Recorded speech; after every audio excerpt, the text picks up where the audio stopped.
You higher. I am your host, Angee from the B. Welcome, welcome, welcome, everyone. And thank you guys for hanging out with us this beautiful Sunday afternoon. Hey, Facebook and YouTube watchers. Of course, we are starting this show off about 2 minutes early to make sure that you guys are logging on and hitting that share button. All right, for all you guys that know that's been watching the show, thank you. This meeting is being broadcast on Facebook Live. Thank you guys for watching us, week after week, show after show as we do our live broadcasts. But as you guys know that we are coming up on our Thanksgiving and Christmas holidays. So those holidays is going to allow us to, take the much needed rest. We will not necessarily be live on our social medias, but of course, we're not going to leave you with nothing. You guys, we will be playing some of our replayed shows, some of our favorite shows, and you guys just always stay tuned. Now, I know Robin has said this to you before. Always stay tuned to our Facebook and YouTube pages because we did something over the week that if you weren't tuned in, you missed it. All right, well, we're going to get ready. Let's go ahead and get ourselves ready for our Mix106radio.com listeners. You guys get a chance to see the background, so hang out. Let me know, Nolan. I'm watching Nolan's finger. No, he's the one who vibe with Mr. Scribe. No, you didn't just get that in.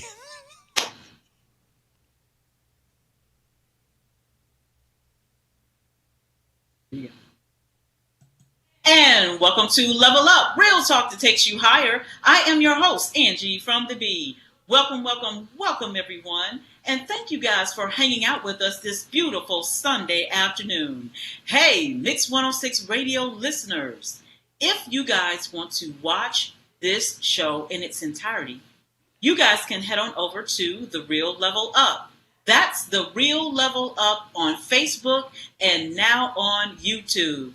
Hey, everyone. We are so excited that we are simulcastly doing YouTube and Facebook. But don't stop right there. We've got something in store next month that you guys definitely want to stay tuned and watch us what? Level up. All right, with all that said, you guys, I got my team, my co-host, and my producer on. As you guys can see, now Mr. Scribe may not be so happy. He had to come on in to work. Sorry, Mr. Two things. Scribe. I had to come in from my comfortable home, and it's raining outside. You know how much I like the sunshine. So you know I'm happy to be here. I'm loving the fact that we have our guests, but I ain't happy about the studio situation at all. I'm sorry, Mr. Scribe, but hey, some of us have to show up because another unnamed person is sitting at home doing the show from her couch. I want to do that. Good afternoon. Well. How y'all good people's doing today? I'm glad you showed up to work. I'm always showing. Listen, when y'all sleeping, I's working. Because I's trying to keep my job. Hi, boss. How you doing today? Did anyone tell you how beautiful you look today? Beautiful. Don't butter me up, okay? Look, I understand that and probably our guests that are on the show can probably back that up because they've been the only ones to talk to you. Mr. Scribe, we're always, left in the dark. We're always getting surprises of who's coming on the show. Well, that's a mechanism that our producer uses to do what they call a tease to keep us engaged and interested. Because if she told us before, that might jeopardize her job. So she holds on to everything and then releases it at the last minute. So we can't really, because that's how she's securing her position at Level Up. I see now. Okay, I get it now. I get it. Well, let me just say to those who are listening, if you are not watching the show, you're only getting half the show. Because what I have to say, there are two beautiful ladies that are on our platform. Robin, I'll give you the opportunity to at least introduce to our listening and viewing audience of who's on the platform. Y'all got to see this one. They gorgeous. All right. Well, first of all, let us allow them to unmute their mic so that our listening and I should say social media folk can hear these wonderful, wonderful women. The first lady I will introduce, her name is Yanza Collins. Hey, Yanza. Hey, how are you? We are well. Thank you so much for joining us today on the the Real Level Up platform. And the next, this is her sidekick, y'all. This is her sidekick. Yhanea, just say hey to our listening and our Facebook, I should say social media. I got to stop saying Facebook because of social media across the platform. Hey, social media fam. There you go. There you go. Well, ladies, thank you guys for joining us on the Real Level Up. I mean, you guys have heard me say this before, and so do they want to hear news stories. They want to know, your passion that has turned into purpose, ladies. So y'all ready for this? They're giving us the heads up, you guys. They're saying, yeah, let's do this thing. But before we do that, as you guys know, we have to set the tone. Mr. Scribe, you ready to do that? I better be ready. I don't want no demerits today, so I got to have it ready to go. We have our scripture for today's show comes from James, the 5th chapter and the 16th verse, and it reads, "Therefore, confess your sins to each other and pray for each other so that you may be healed. The prayer of a righteous person is powerful and effective." Heavenly Father, we just thank you for another opportunity that you have blessed us today. This is the day that you have made, and we are here to rejoice and be glad in it. We say thank you for allowing us to grace this platform. Now, Father, we just ask that you bless our listeners, bless our social media followers, and bless our guests. And Father, I ask that you strengthen, build up, and edify our guests. Thank you for allowing them to come on to share their level of expertise. And Father, we promise to give your name all the glory, the honor, and the praise. In Jesus' name, amen. Amen. Angie, you got to unmute. We can't hear you, babe. Your mic is muted. Oh, sorry. Oh, boy, the boss is That's slipping two. today. Robin, that's two. That's two demerits. Look, Yhanea and Yanza, y'all see how they treat me now. You see how this is. No, we ain't treating you no kind of way, Angie. You the one that be telling the audience, make sure you unmute your mic when you want to speak, and you the host, so you the driving force. Well, look, sometimes when you're a little tired because you've been working. Oh my goodness, you guys know where I'm working. You don't want me to tell the story now. Why you tired? No, you don't want me to tell. Do you want me to tell? I'm not going to tell the story. I'm going to give be airing out our dirty laundry today. Okay? Cut it out. Anyway. Yes, I'm tired, you guys, because I spent about 4 hours with this producer lady trying to figure out what we're going to do for the next 4 or 5 shows. But anyway, I enjoyed my time with my producer. Sometimes I have to sit down and we have to, kind of collaborate and make sure that we're brought to you by Level Up information. Of course, you guys know we love to have fun. So yes. With that said, let me just say this before we go to break. I will remind you guys again, with the holidays that's coming up, there will be a couple of Sundays that we will not be here live, but not to fret. Please always come back to Level Up, whether it's on Facebook or on YouTube. We will always be playing some of our pre-recorded shows. But not only that, I don't know if I want to say this right now, but I may just give like a little tidbit teaser. See, if you guys were not following us on Facebook, you missed. It was about a couple of people that were on this platform right now that had amazing interviews. One was on Wednesday because somebody had a birthday, and another one was on Friday. It was my birthday, people. It was my birthday on Wednesday. And I tell you, at least Angie was nice to me one day out of the year. One day. I'm grateful. See, I don't require a lot, but she was very good to me one day out of the year. And I want to say shout out to Chantel Charisma. Okay, shout out to Jonathan Graham, Chantel Charisma. She is the branding ace, and she's doing Winspiration on Wednesdays, and it's been absolutely amazing. Amazing. She's had some phenomenal guests. Yes. And I made it a point, because I'm trying to keep my job, people. I made a point to tell her I'm going to be snatching some of her folks that was on the platform, but it's wonderful information. Please go out there and check it out. Chantel Charisma, our branding ace, and then we got to give a shout out to her hubby bubby, Jonathan Graham, out the box. For those of you who are watching on the social media, you'll see their commercials. Phenomenal couple. And guess who else was on the platform on Friday the 13th? I don't know why he took Friday the 13th, but he was on the platform as well for Winspiration. None other than Nolan P. Holloway. P for poetic. Oh, she been nice. You got me, boy, because I was thinking the other thing. So, good one, Robin. You got over on that one. Because I was thinking the other one was going to come out. Yeah, I was on the show on Friday, and Chantel did a great job. She asked some wonderful questions, was able to have me share my poetry, my books, and just a little bit of my backstory, because I don't really get a chance to say my backstory too often. So it was a really great show, and I enjoyed it. Maybe Angee will re-air it for us so that folks could see that we have some sense. Oh, absolutely. That we have some sense outside of Level Up. But no, when she said we were astute. She said we were astute. I gotta get permission to re-air it, because it is proprietary property for Winspiration. But we'll get our beg on to see if we can get that and play it back to back. You guys definitely have to see these interviews by Winspiration. Once with Robin and once with Mr. Scribe. But look, we gotta take our break, you guys. We gotta take our break. Quiet. Listen, we will be back. Listen, you are listening to Level Up, real talk that takes you higher. I am your host, Angee from the B. We'll be right back.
no matter how hard you tried, things just still go wrong?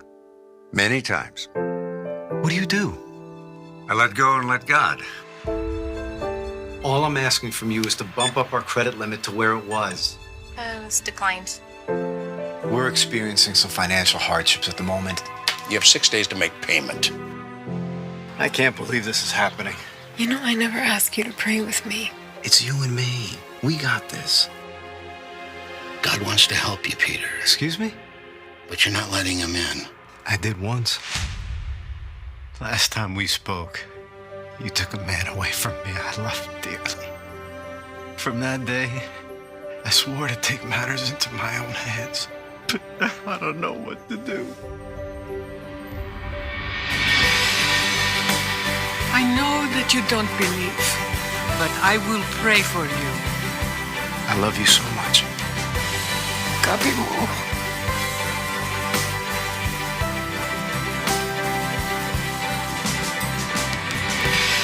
It was a miracle.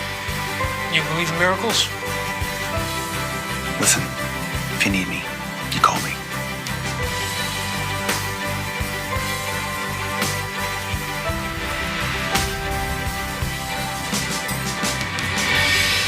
All of the angels in heaven are rejoicing.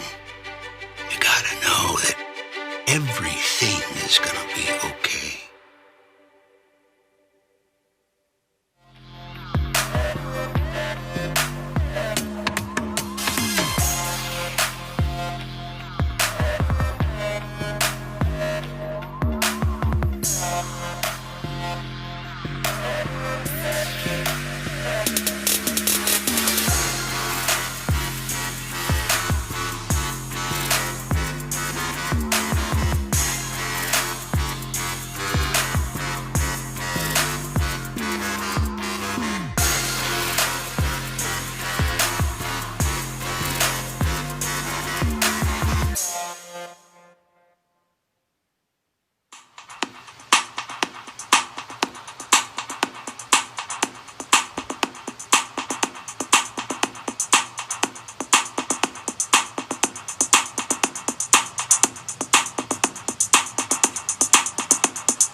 Introducing Rain Premium Sanitary Napkin.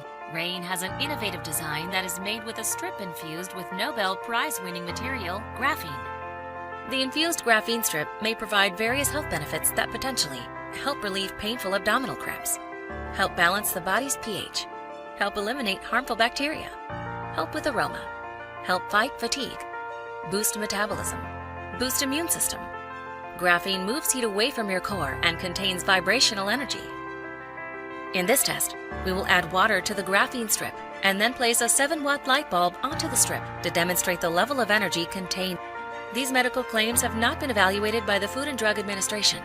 This product is not intended to diagnose, treat, cure, or prevent any disease. All results may vary.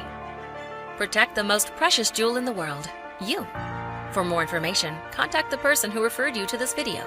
Rain is exclusively designed by Jewel Sanitary Napkins, LLC. This is Terrell Murphy.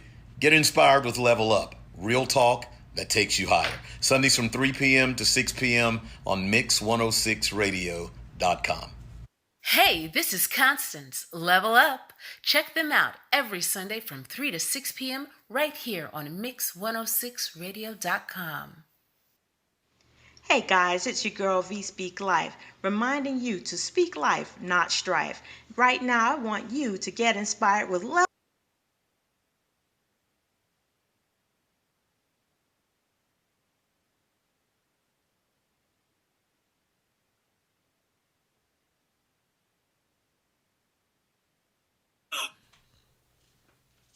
And welcome back to Level Up, Real Talk that takes you higher. I am your host, Angee from the Bee. Welcome back, everyone. And thank you guys for hanging out with us this beautiful Sunday afternoon. Hey, Mix 106 radio listeners, if you guys want to watch this show in its entirety, you guys can head on over to The Real Level Up. That's The Real Level Up on Facebook and now on YouTube. Yes, everyone, thank you for just being committed and loyal listeners or viewers. We're so excited about our show today. And the show, as always, you guys, we will be sharing some testimonies as well as the passion behind the purpose. And the ladies that are on our platform today, we're always excited about our guests that are on the show. Because you know what? Robin, you know where guests go from? They go from guests to family members. Family. Right. Okay. I just want to make sure. Telling you and Nolan to act right because we want them to be part of the family. Excuse me. Anyway, you guys. So who we have on the platform is Yanza, Collins, and Yhanea. If you guys will want unmute your mics and just give a hello to all the people who are just joining us. Of course, they're going to be joining us, ladies, throughout the show. So we're going to ask you a couple of times to just, speak your name, tell them where you come from, who you. Of course, now Robin and I already told y'all. We're going to try to find out your backstory, who your people is. So Robin, take it away. I'm gonna start with Yanza. I'm gonna read just a snippet of her bio. And then we're going to jump to Yhanea. Yanza Collins earned a Bachelor's of Arts degree in sociology from Georgia State University, woohoo! With a focus in sexual health. She has been with the Georgia Department of Public Health for 9 years as a public health educator, number 3, with Ryan White program. Throughout these years, Yanza has been trained as a trainer of the trainers to teach individuals how to counsel pre and post and test people for HIV. She has taught HIV 101 to new hires for the East Central Public Health District. Additionally, Yanza has been trained to provide ADAP and case management services to people living with HIV/AIDS throughout the state of Georgia. Furthermore, Ms. Collins has been certified in numerous CDC evidence-based courses to increase HIV education and prevention care retention and testing for the state. Along with being a public health educator, Ms. Collins is the executive director of Positively Augusta, a non-for-profit organization that is consistent in hosting events surrounding HIV/AIDS awareness and effort to stop the spread of the virus and remove the stigma and discrimination that is associated with it. Positively Augusta mission is working and educating one day at a time to stop the spread of HIV/AIDS and eradicate the stigma. Welcome, Yanza, to the platform. Thank you for having me. You are so goodness. Welcome. Yes, Yanza. Amazing bio. Amazing bio. Amazing. I just want to say thank you once again for being on the platform. I mean, wow. What I can say right off the bat is that I know this is your passion. Right off the bat, right? Right. Oh my gosh. So I've been doing it for a long time. Huh? I've been doing it for a long time. Okay, now before you did this now, what were you thinking at age 11? 10, 11. So let me I told you she was going to come with that quick. Yhanea, get ready. You have time to think. I knew she was going to do that. She did better this time. She didn't say 4 or 5. Well, at the time, look, the reason why I say 10, maybe 11, because that's when you're in the 4th and 5th grade. Mm-hmm. And a lot of times people are either heading to middle school, and some schools like my school, we didn't have middle school. So we just kind of matriculate up in elementary school all the way to 8th grade. But I remember being at that age and already kind of being aware of some things, right? So that's why I always go back to that spot right there. 10 years old. What was Yanza thinking about? So 10-year-old Yanza loved the Cosby Show and loved the different world. And that was my inspiration. I wanted to go to college. I loved it. And my goal, and I promise I'm not making this up, I wanted to own my own business. So I wanted to go to a college that had a great business school so I could become an entrepreneur. At 10 years old, you were already thinking about it. Ain't that something? Was. Okay, now, Yanza, now here's my other question. There was somebody in your life, in your immediate circle. It could be mom and dad, but some people say, no, that was my uncle, that was my grandma, that was my teacher. Who was it? It was my dad. Ah, she's a daddy's girl. I am. Come on, let's give dad high, because we don't do that often. We need to look up some dads. Come on, let's talk about dad now. Dad is a former Marine. He is a firefighter / EMT who studied to be an electrician. He is the baby of 4 boys and the only one who loves school. You're kidding me. So he was really big on teaching his children the importance of education and being independent and just becoming a great person for society. Oh my gosh, girl. And see, that's back in what? Okay, I'm trying to tell you age though. Oh. I ain't gonna do that to you. Yes. It's right. You don't know that. She told on herself because she said the Cosby Show. Now, all of us who was rooting and cheering. Listen, that's all I'm going to say. I just had a birthday. I told my age. So. Look, I ain't going to tell you age, Yanza, but anyway, okay, we're going to say during the Cosby Show era, most people know when that was, so we can leave it there. But yeah, you enjoyed that show because, Mr. Cosby, unfortunately what's going on, I'm keeping all that in prayer. Right. But, back in those days, he was, the America's dad. He wasn't just the black people's dad. He was showing what it was like to be a professional, but yet he still was a loving dad. And I can tell that was your dad. Mm-hmm. Oh, it was.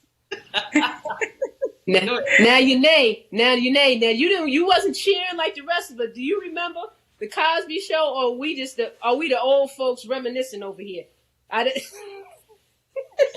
I do remember the Cosby Show. I feel like by the time I was old enough to actually watch it and grasp the concept and realize how important it was to the culture, it was more like in syndication. Okay, you were so gracious. Thank you for that. That was good. But Yanza, but literally, I mean, because everybody that we have on the show, it's usually like 1 or 2 people that just carries them along, and that they kind of follow. And it's not necessarily following exactly what they were doing. It's just that, just their presence and who they were in your life just really, encourage you to go on to find your passion. First of all, to me, it always starts out with your passion, and then you begin to hone in on your gifts and talents that really put you in those arenas to help you to develop into your purpose. Am I saying that right? I agree. One of the things my dad would say about me is he always thought that I would be a teacher. He looked at me and he said, "Oh, you would be a great teacher." And as I look back over it, technically I am a teacher, just not in the school system, not in the way that people would think a teacher would be. So essentially, I have done my dream as well as his. I mean, it's true. I mean, so often we kind of put in a box, teachers, but there's teaching across the platform, like Nolan, we would say, he's a teacher of poetry. That's what he does. Angee, she's a teacher of driving the short bus. Driving the bus because she's a bus driver. But in terms of teaching, we have to get out of that box just, in front of the classroom or what have you. So very, very good point. And given the fact that you said your dad was very, very big on education, that's important. And it's reflected with regards to your bio. So we appreciate the education that you're going to share with us today. Yeah, I wanted to add too, it's interesting as well, Yanza, that you gravitated towards the HIV and AIDS thing, because I can remember, I'm not going to tell my age, but I can remember when it first hit.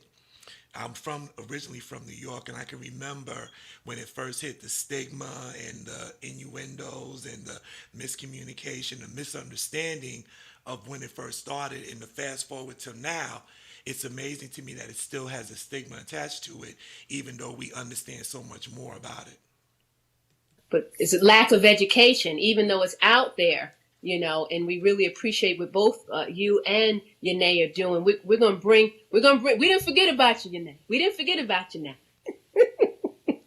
I'm just going to read a snippet of your bio as well, and then we're going to. I think we have enough time. I got to stick with the time frame with commercial. You don't want to get fired.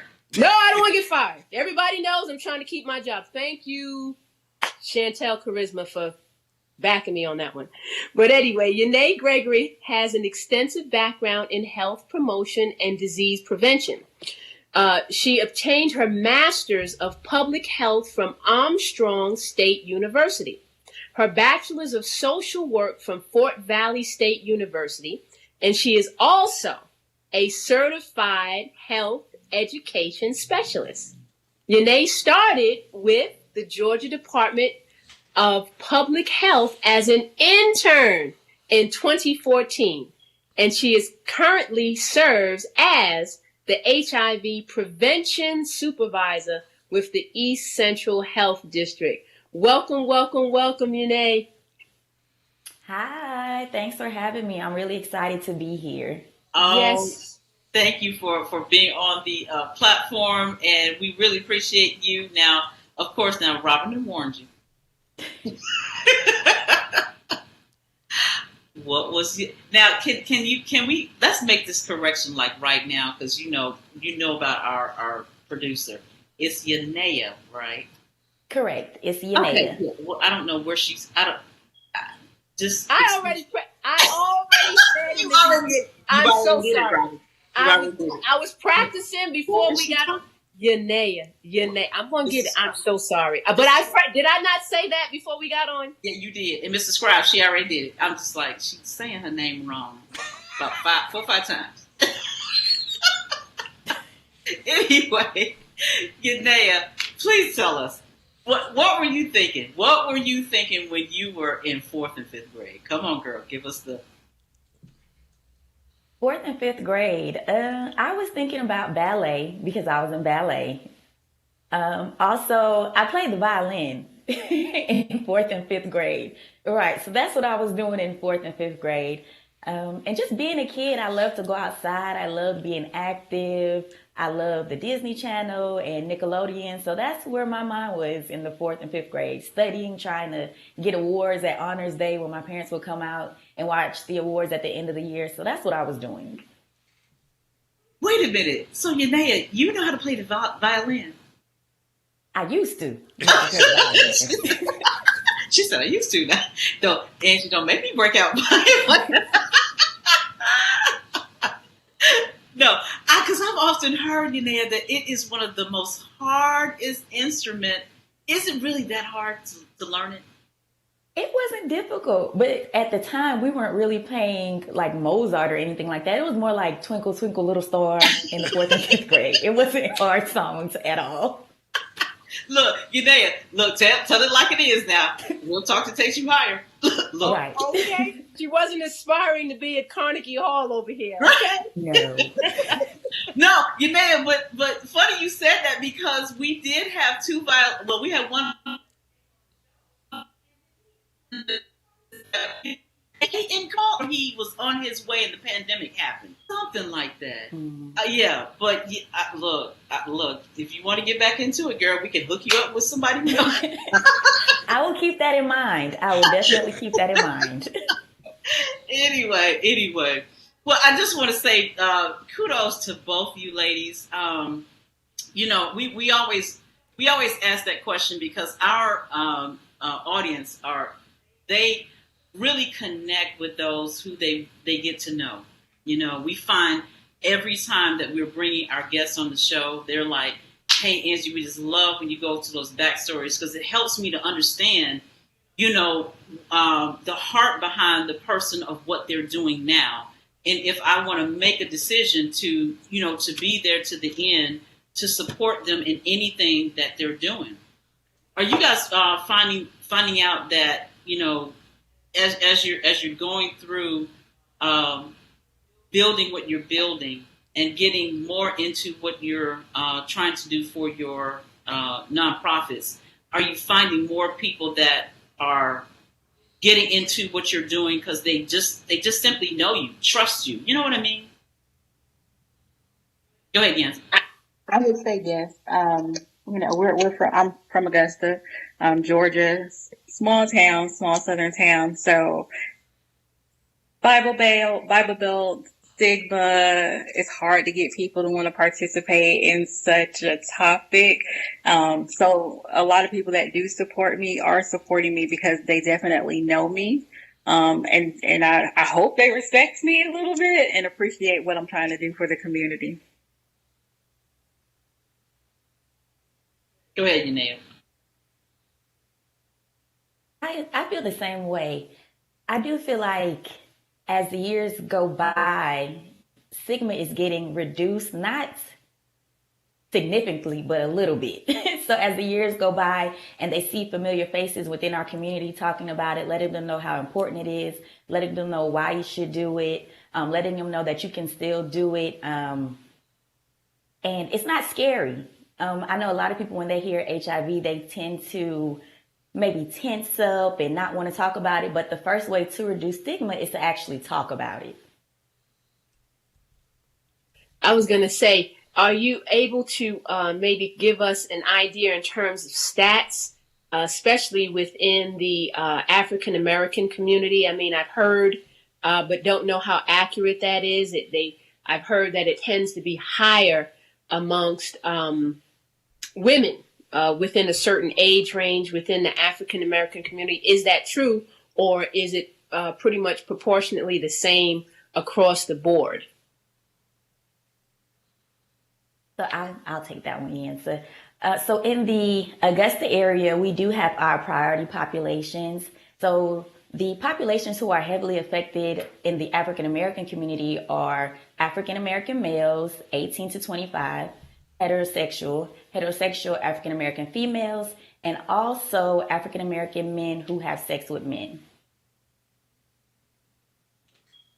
Wow, and I think that's actually where the stigma is coming from, because people are tagging that to a sexual disease or a gay disease, and I know I'm glad you guys are on here because you're going to take down all those myths and help us. Please educate us on this topic because, as you said, Yhanea, people want to kind of shy away from it or kind of sweep it under the rug. And it could be so many people that are suffering through it, or there could be some people that we can avoid them suffering through it because we are having the discussion. That's why we're so glad you guys are here. The education component is extremely, extremely important. And like you said, there is a stigma to that. But like we said, we are glad you ladies are here. I guess when we come back from our break, we're getting ready to take our break, that we could talk about the debunk the myths with regards to this autoimmune disease, in regards to how to prevent this from being spread. Because what a perfect time to talk about it, because we're in the middle of a daggone pandemic. in terms of the virus. Yeah, I just wanted to also add to that, Robin, as well. Is like what Yancy was saying before, Bible Belt. Sometimes, a lot of times, we as believers are not quick to judge, and we shouldn't be that way because we're supposed to love everyone. So that juxtaposition, and that's a whole different conversation when you're dealing with people who supposedly believe but have a very strong stance on people with that particular condition. Well, regardless of what your belief system is, people are people, human nature. But we'll talk about that when we hop back from the break. I think it's time for our break here. Yeah, let's go ahead and take our break, you guys. Well, let me just say this. If you guys are listening to this show and if you want to watch it, you guys can head on over to The Real Level Up on Facebook and now on YouTube. You're listening and watching Level Up, Real Talk that takes you higher. I am your host, Angee from the B. We'll be right back.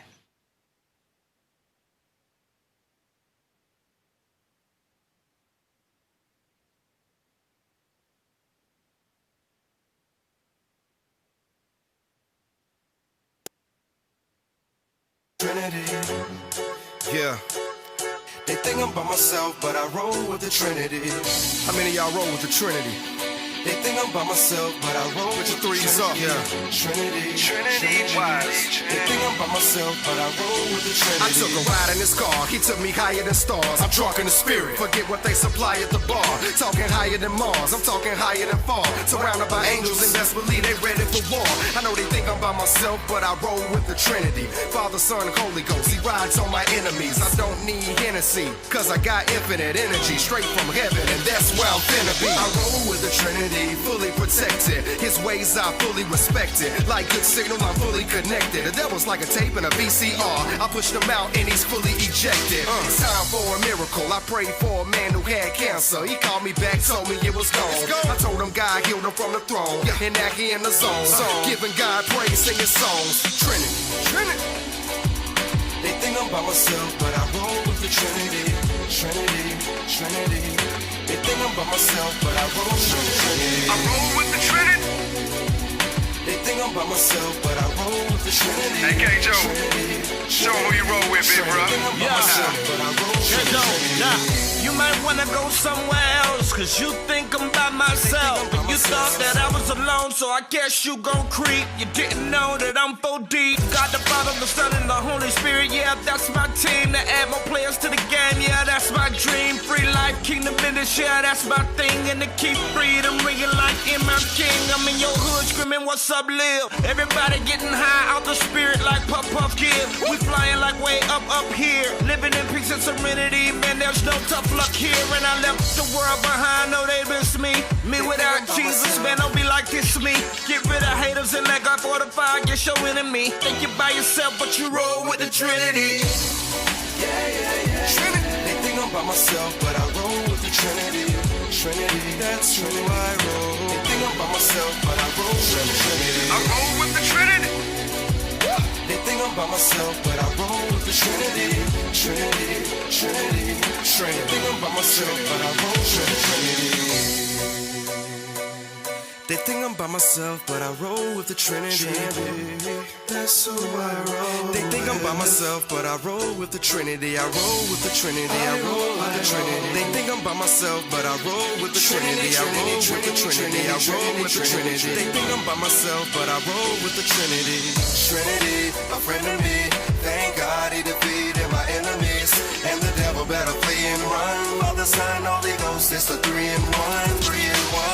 Our Father who art in heaven. See, you don't need a weapon when you are the weapon. Beautiful like the art of heaven. We strapped up like a Mac 11, and we complete like the number 7. See, I just wanna show you who I roll with. They trying to get me to stop, but this is who I go with. Focus, no hocus pocus, trying to reach the hopeless. People talk, but now it's time to show it. See, his word will grow you, and if you wanna know, I'll show you. You can call me his mini-me, he's the remedy. They think I'm by myself, but I roll with the Trinity. Hey.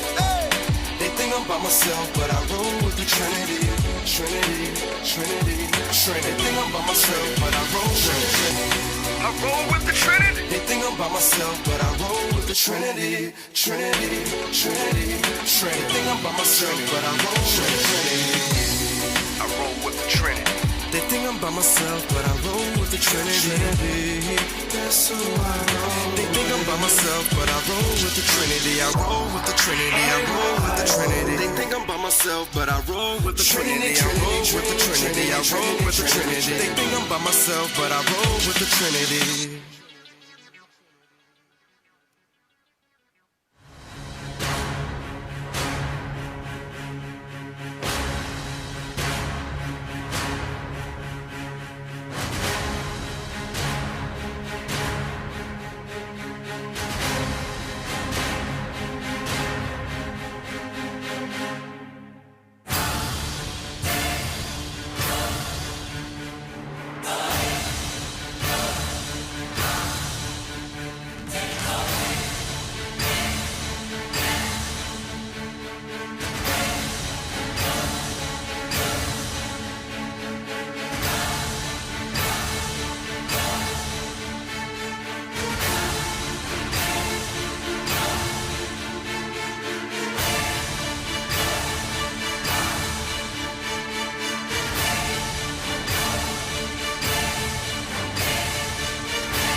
Looking cool. All right, Sonia. All right. Well, look, we're glad to be here. So, hey, look, tell us a little bit about the business. So, Extraction was open about a year ago now, May 25th. We celebrated a year. It's smoothies, acai bowls, vegan food. Awesome. We have Guyanese vegan food, actually. Extraction, we're a little different than most smoothie bars. We use exotic fruit. Okay. All right. Thank you so much, so much. Pleasure. Looking forward to it. Gabby, gonna get yours? There you go. All right. So we're gonna enjoy. Sonia, thank you so much for allowing us to come by, and definitely we'll be coming by with friends, and I'm gonna share this all over social media. Okay? Perfect. Thank all you right. so much. Gotta visit Extractions. Thank you so much. Have a great day, girl. All right. Bye.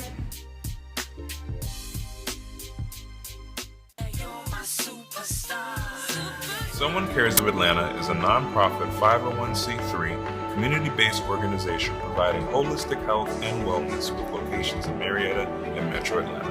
Our qualified behavioral health professionals provide extensive counseling and treatment in substance abuse, mental health, and opioid addiction. Someone Cares offers a variety of services, and our professionals are waiting to serve you. We are not just an agency, we are a friend. Hello, my name is Rodney Damon Collins. I'm an actor, producer, author, and speaker. I'm excited to share my first book entitled Shattered: A Journey Through the Pieces. I wrote this book because there are millions of people like me in this world who are searching for purpose while navigating emotional distress. This book is for anyone who wants to be the producer of their own life. The reader will be encouraged to know that if they, 1, keep God first, 2, learn how to make peace with the pieces in our lives, and finally, 3, never deterred from your dreams, that you will see your purpose fulfilled. I love you, and go grab this book on Amazon.com, Shattered: A Journey Through the Pieces. This is Be Wise. Listen or watch Level Up every Sunday from 3 to 6 p.m. Keep it locked right here. Hey, this is Dr. Kishana. Level Up. Check them out every Sunday from 3 to 6 p.m. right here on Mix106Radio.com. Hi, this is Amos Johnson, pastor of Church for Entrepreneurs. Let's level up. Check them out every Sunday from 3 to 6 p.m. right here on the Mix106Radio.com. And welcome to Level Up, Real Talk that takes you higher. I am your host, Angee from the B. Welcome back, everyone. And thank you guys for hanging out with us this beautiful Sunday afternoon. Hey, Mix 106 Radio listeners, if you guys want to watch this show in its entirety, you guys can head on over to The Real Level Up. That's The Real Level Up on Facebook and now on YouTube. All right, you guys, we want to get right back into our conversation. But before we do that, this is what I love to do. I love giving shout outs. So if you guys are listening, I won't be able to see you because you have to head on over to Facebook and just say hello.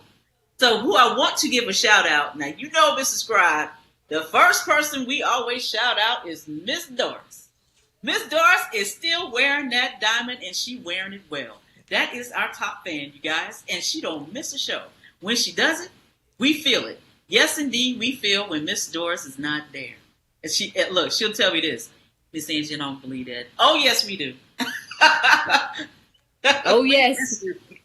Miss Doris, when you're not on, give Miss another Doris, shout out who's on the heels of Miss Doris is Mary Gooseby. She better watch out, because I don't know, Mary Gooseby, she owned like popcorn. Not only that, Mary does not miss when we are doing something during the week. Let me tell you guys this. Sometimes we are popping up on something doing somewhere with the platform. So all I can tell you guys to do is make sure that you head on over to The Real Level Up on Facebook and now on YouTube. That way, when you hit that like button, it gives you a little, I don't know, you have to ask Miss Doris because she be Johnny on the spot. It gives you some sort of notification that we are on live. And yes, you guys, we love sharing information. We love sharing some crazy and funny stories sometimes. Well, also who is on, we got, oh my gosh, we got to make sure we shout out Miss Grace Hindy. Because Grace is one that'll come to you and ask all kinds of questions. So look, if you are a guest on the show and it has become a family, you better make sure you know what you're talking about because Grace gonna ask. Also, Miss Santa Carr, thank you, Miss Santa, for being on the show last week. We had a ball with you, girl. So I appreciate you coming back on and sharing this video. Now, for all you guys who I am giving shout outs to, do one more thing for us. Please hit that share button. Now, Robin, I understand that you saw somebody else that popped on. You want to give them a little shout out? Oh, yes. We are so grateful that she was not selfish and they're part of the Level Up family. Lifelink, we have Keisha Mays out here giving a shout out for our guests on. It's because of her that we were able to have our guest on because, as you well know, they are connected with regards to community work. So super excited about that. Thank you so much, Keisha, for hopping on and sharing these two wonderful ladies with us today. Thank you, Miss Keisha. Now, look, I got to do one more shout out so I won't get in trouble at Thanksgiving. Hi, Mom. Miss Winifred Smiley is watching us on the platform. Now, let me tell you guys, let me give you one great idea. Now, my mom, I'm not going to tell her age, but she's part of the baby boomers. I'll put it that way, okay? So, check this out, Mr. Scribe. She calls me up one day, her and my dad. They're like, hey, we just watched your show on the big screen. I said, what big screen? They done figured out, Mr. Scribe, how to put the show on their television screen. They're sitting there watching us like a television show. Wow. Does that give y'all some ideas, Mr. Scribe? I mean, what you think about that? Technology spans generations. So you got young folks and then you got elderly folks. So we learning and we studying every day on how to do stuff. Don't sleep on us. Don't sleep on us. We might have to take naps, but don't sleep on us. Pretty good, Mr. Scribe. I'm gonna use that one. I'm gonna use that one. I'm gonna have to copyright that. Shout out so you to gotta pay me for it. And probably my dad. They're probably sitting in their easy chair watching us like a television show. Hi, Mom and Dad. Thank you. All right, Robin, take it away. Well, getting back to our guest. But yes, I wanted to ask you, because you come from a family of educators, what caused you to go in this direction? Because you could have gone in any direction, but what specifically caused you to go in this direction with regards to, the HIV and AIDS? And I'm going to ask you the same thing as well, Yhanea, when Yanza finishes answering that. So we just don't talk about sex. Like if you think about growing up in a southern town in the Bible Belt, you don't talk about menstruation. You don't talk about sex. You don't really talk about birth control. It's not things that they prefer to teach you in school. You might get like that one little health class and they have that one little chapter that they go over through that one little week. So And just being an educator and wanting to better our own community, who better than myself than to teach my community and to teach my family about sex, to teach them about HIV, to teach them about other STDs, and how to prevent the transmission amongst ourselves, amongst our own community. Thank you with regards to that. What was the take on your dad when you decide? That's a good question. That's a good question. I want to know. You know what? We're going to talk about Dad all through the show. What did Dad say? Yeah, with regards, because we're big educators, so. So Dad was like, here we are. We just gonna soak it in. She's an adult, you know, it's just part of life. Sex is a part of life. It is discussed in the Bible. We just gonna take it, and I'm gonna learn. And the one thing about my dad is he's not closed-minded. So if I try to teach him anything or just bring up stuff, he's so open to listen and willing to learn. Oh, I love it. Okay. Oh, Yhanea, yes, let's hear your take on that, because she's right. I mean, you know, in terms of sex education, you knew you had to take that class. It's like, oh boy, you know, we had our conversations in regards to that, and that was a very uncomfortable topic, to say the least. Mm-hmm. I feel like how I actually got into the area of HIV and STI, sexually transmitted infections, was actually in grad school. So I went to grad school for public health, and I actually wanted to go into environmental health. So I wanted to do health inspections. So that's why I chose public health. However, one day, I'll never forget her, a lady by the name of Lakar Sim, she came into class, and at the time, she spoke as just like a guest speaker in our class, just letting you know like the different routes you can take within the public health field, because it's very broad. So she was actually a health educator, and her focus was adolescent health and youth development. And she taught kids about puberty, HIV, STDs, basically letting them know that it's your responsibility to take care of your own health. And when she came in and she gave her speech and told what she did, like all of a sudden this alarm just went off. And I was still like, I needed that in high school. Where were you? So after she left the class, she was walking down the hallway. I ran down the hallway. I was like, hey, wait, stop. Can I please be your intern, your volunteer? What can I do? So it was because of Lakar Simmons that I was able to enter the HIV STD field, specifically dealing with adolescents at the time. Now that's the kind of story I'm looking for. There we go. Yeah, that's so important. That's a great point that you brought up, because especially with our young folks, especially with our adolescents now, with regards to promiscuity and what's going on now.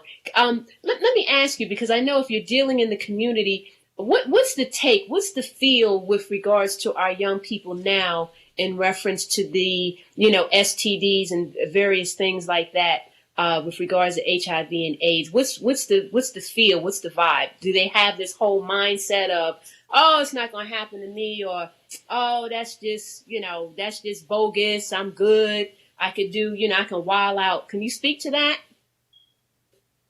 Yes, I definitely feel like middle school, high school, and undergraduate students, we go through this invincible stage to where we feel like we're untouchable. That can't happen to me. If my partner's fine, I'm fine. I don't need to get tested. If they're okay, then I'm okay. So I definitely feel like we do go through that stage in life where we're young and we're living and we're just wild and free without a care in the world before the adult responsibilities hit us. So I do feel like they're going through that stage right now.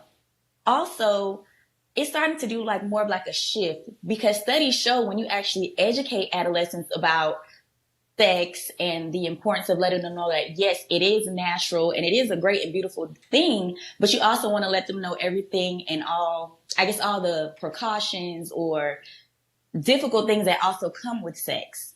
So not only, yes, it's natural, not only is it beautiful, but it also comes with a lot that you may not be ready for at that time. And also shifting it to where we can also educate the parents on how to have conversation starters. Because like Yanza mentioned, it is an uncomfortable topic to talk to your parents about for some students. Maybe some students are more comfortable, maybe they're not. But also just giving the parents the knowledge and education to have those conversations, to try to make it not comfortable, but at least less uncomfortable.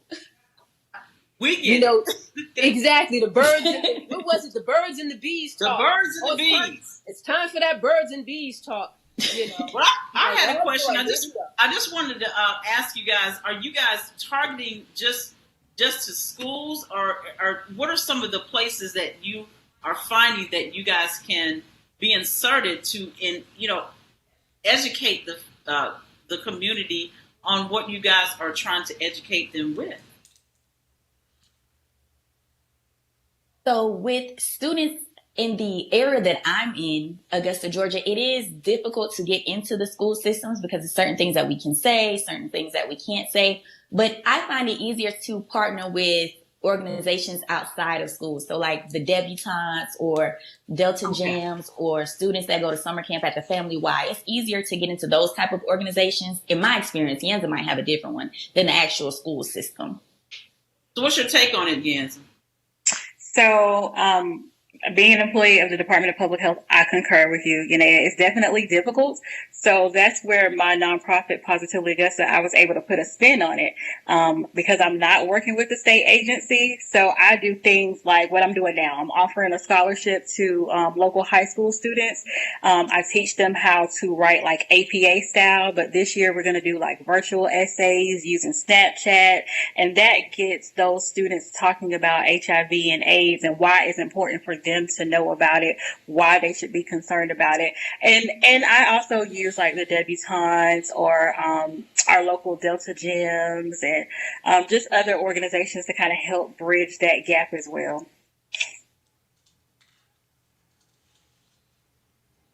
Now, one of the things I wanted to ask, actually, both of you, has there been a specific incident with the youth that they had that whole mindset of, oh, I'm good, I don't have to worry about not me, and and they actually wound up becoming exposed and not knowing how or who to go to talk about, because if their parents found out or whatever. Have you ever been in that type of a situation? And if that's the case, what advice would you give to any one of us who may be put in that position of how to deal with that?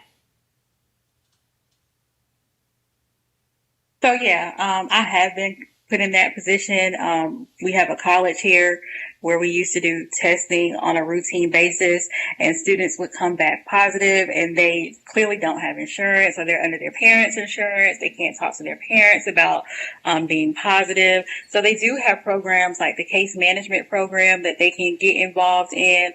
Under that program, they'll get assistance with like covering their labs, getting help with getting their medication. So you don't necessarily have to talk to your parents about it. Of course, this would be someone who's probably about 18 or older. Unfortunately, if you are someone that's literally in high school, that's 16, 15 years old, and you're diagnosed with HIV, because it does happen. It's just an unfortunate conversation that you're going to have with your parents, because you're going to need their help with getting medication. There's just no way around it. But in every state, in every area, there are Ryan White programs that can help with counseling to bridge that gap with the communication, because it's going to be difficult. At any age, it's difficult to get diagnosed with HIV, but let alone being 15, 16 years old. And now you got to sit down and tell your parents, hey, I was having sex and I'm HIV positive now. So there are resources literally locally everywhere that can help students and their parents work on this concept together. Even with my experience, unfortunately, I have had young children or teenagers or one particular circumstance where the person's mother just wasn't supportive at all.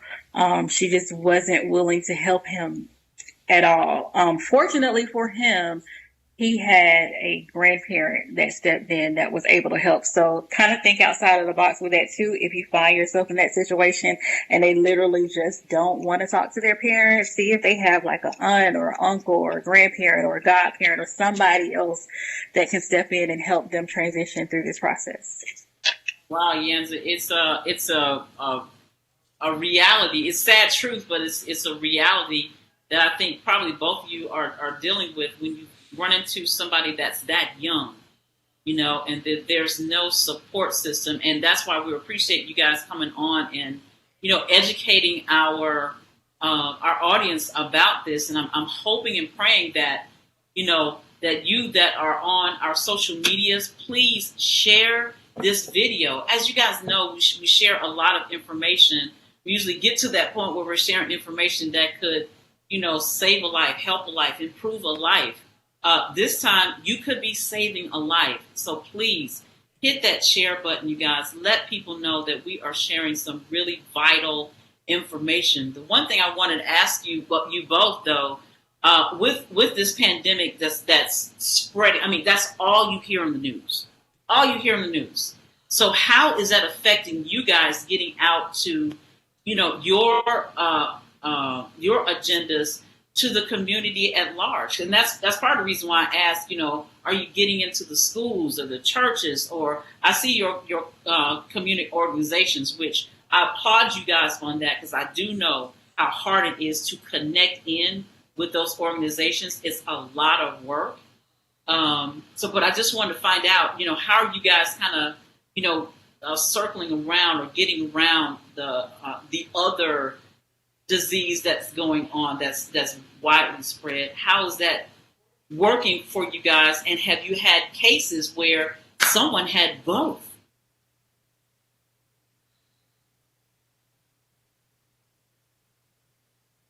So right now, I haven't had anyone that has had both that I have personally run into.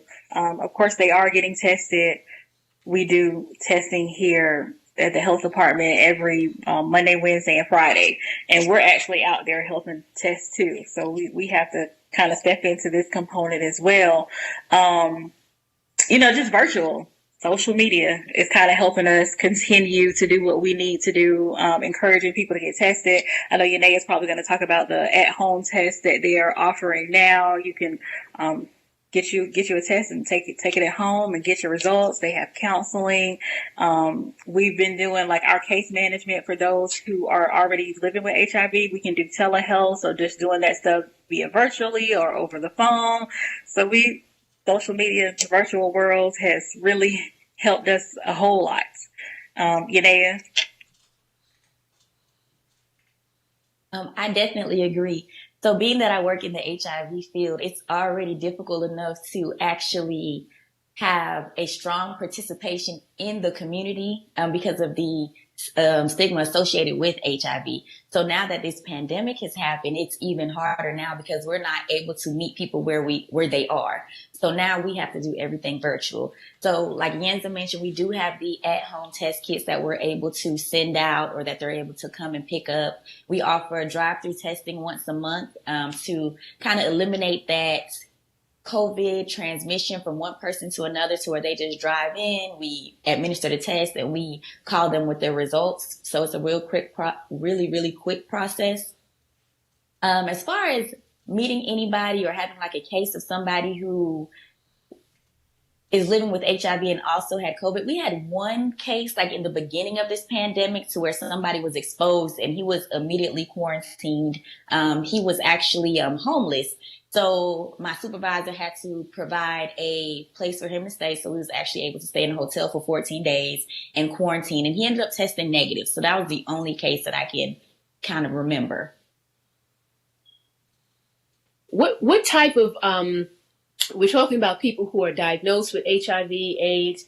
Can you ladies give us a breakdown so that we don't want to make an assumption? We have a lot of people listening and watching. Can you give us a breakdown? You take one, you take the other. HIV and AIDS, what is the difference between the two? Because we always hear it together, synonymous. Can you give us a breakdown? HIV? Let's hold that question because we got to go to break. Well, you guys hold that question if you guys don't mind. We'll come back to that question because I don't want any breaks happening when you answer that question, because it is a lot of people that have that question in mind, and it's all, I know people try to interchange it, and it's not necessarily so. So I want to give you guys an opportunity to have a full segment to answer that question. So let's go ahead to break. Let me just say this, guys, one more time. Please share this video. Please share this video. We are sharing some information that could save a life. If you are listening on mix106radio.com, head on over to The Real Level Up. That's The Real Level Up on Facebook and now on YouTube. We're going to take our quick break, give you an opportunity to grab a phone, grab a laptop, and get on the social medias so you can share this information. You're listening and watching Level Up, Real Talk that takes you higher. I am your host, Angee from the B. We'll be right back.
than 12 million Africans were enslaved and trafficked.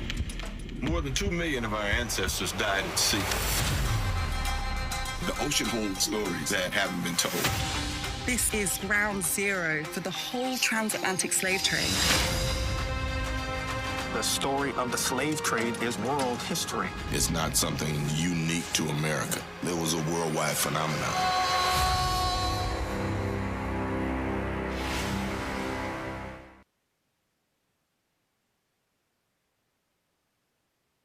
Hey, this is Nolan Holloway, aka Mr. Scribe. Just letting you know that I have 3 books of poetry that's available on Amazon.com. So when you get a chance, go to Amazon.com, look up Nolan P. Holloway Jr., not Mr. Scribe, and pick up one of my books for your enjoyment. Peace.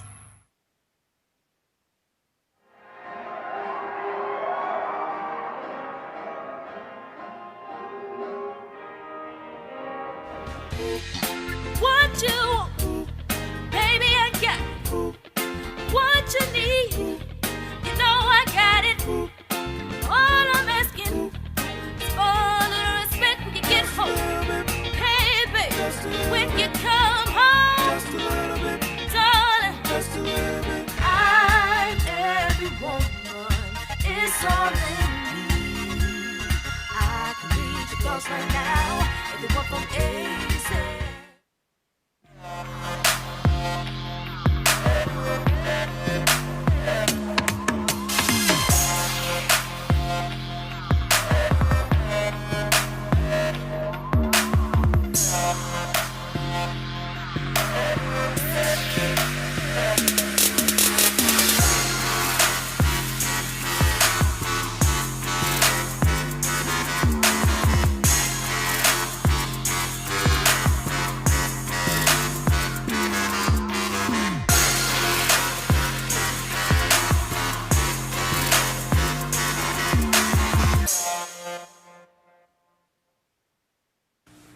Hey, this is Rodney Damon Collins, inviting you to level up.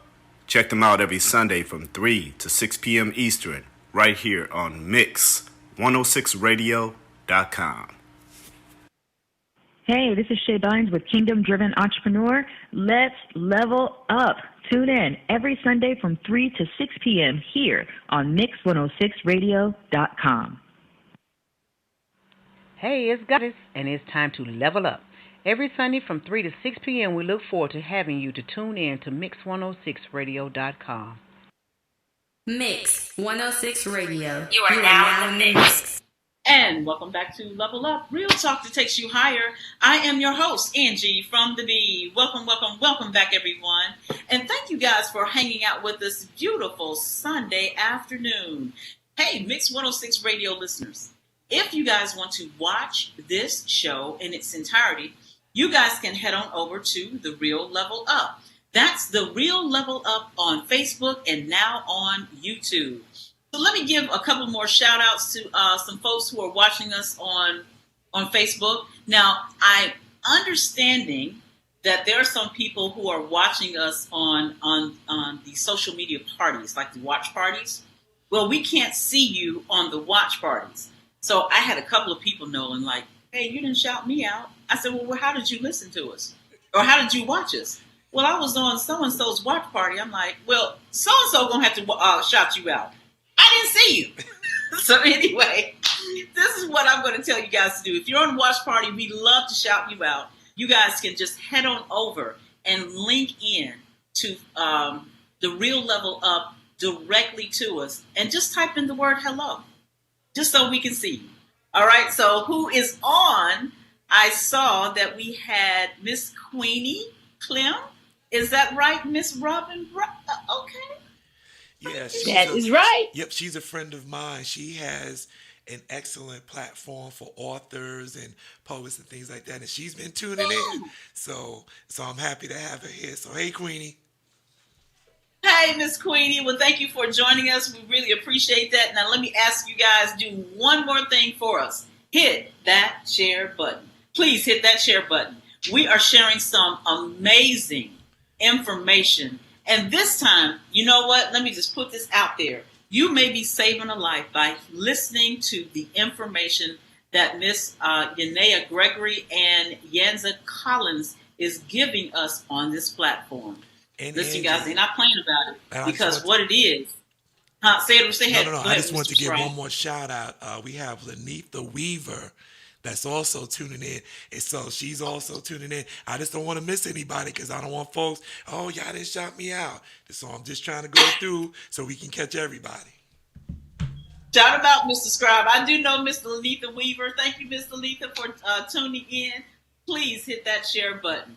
We're going right back into our conversation with these beautiful ladies. I have to say, listen, if you are not watching the show, you guys are only seeing half the show because we have some beautiful women that are on the platform sharing this information. That's why we're so excited about having you guys because you not only are you guys beautiful on the outside, but on the inside, we can see your heart. We see it. So, Robin, take it away. Yeah, before we had cut to break, I had asked the ladies, hey, can you help us understand the difference between AIDS and HIV? Because anytime you see it, linked together. So we just want them to bring clarity on that before we move forward. Okay, so that's true. So a lot of times you do see the words used interchangeably. So with HIV, you want to think it's HIV as the virus that causes AIDS.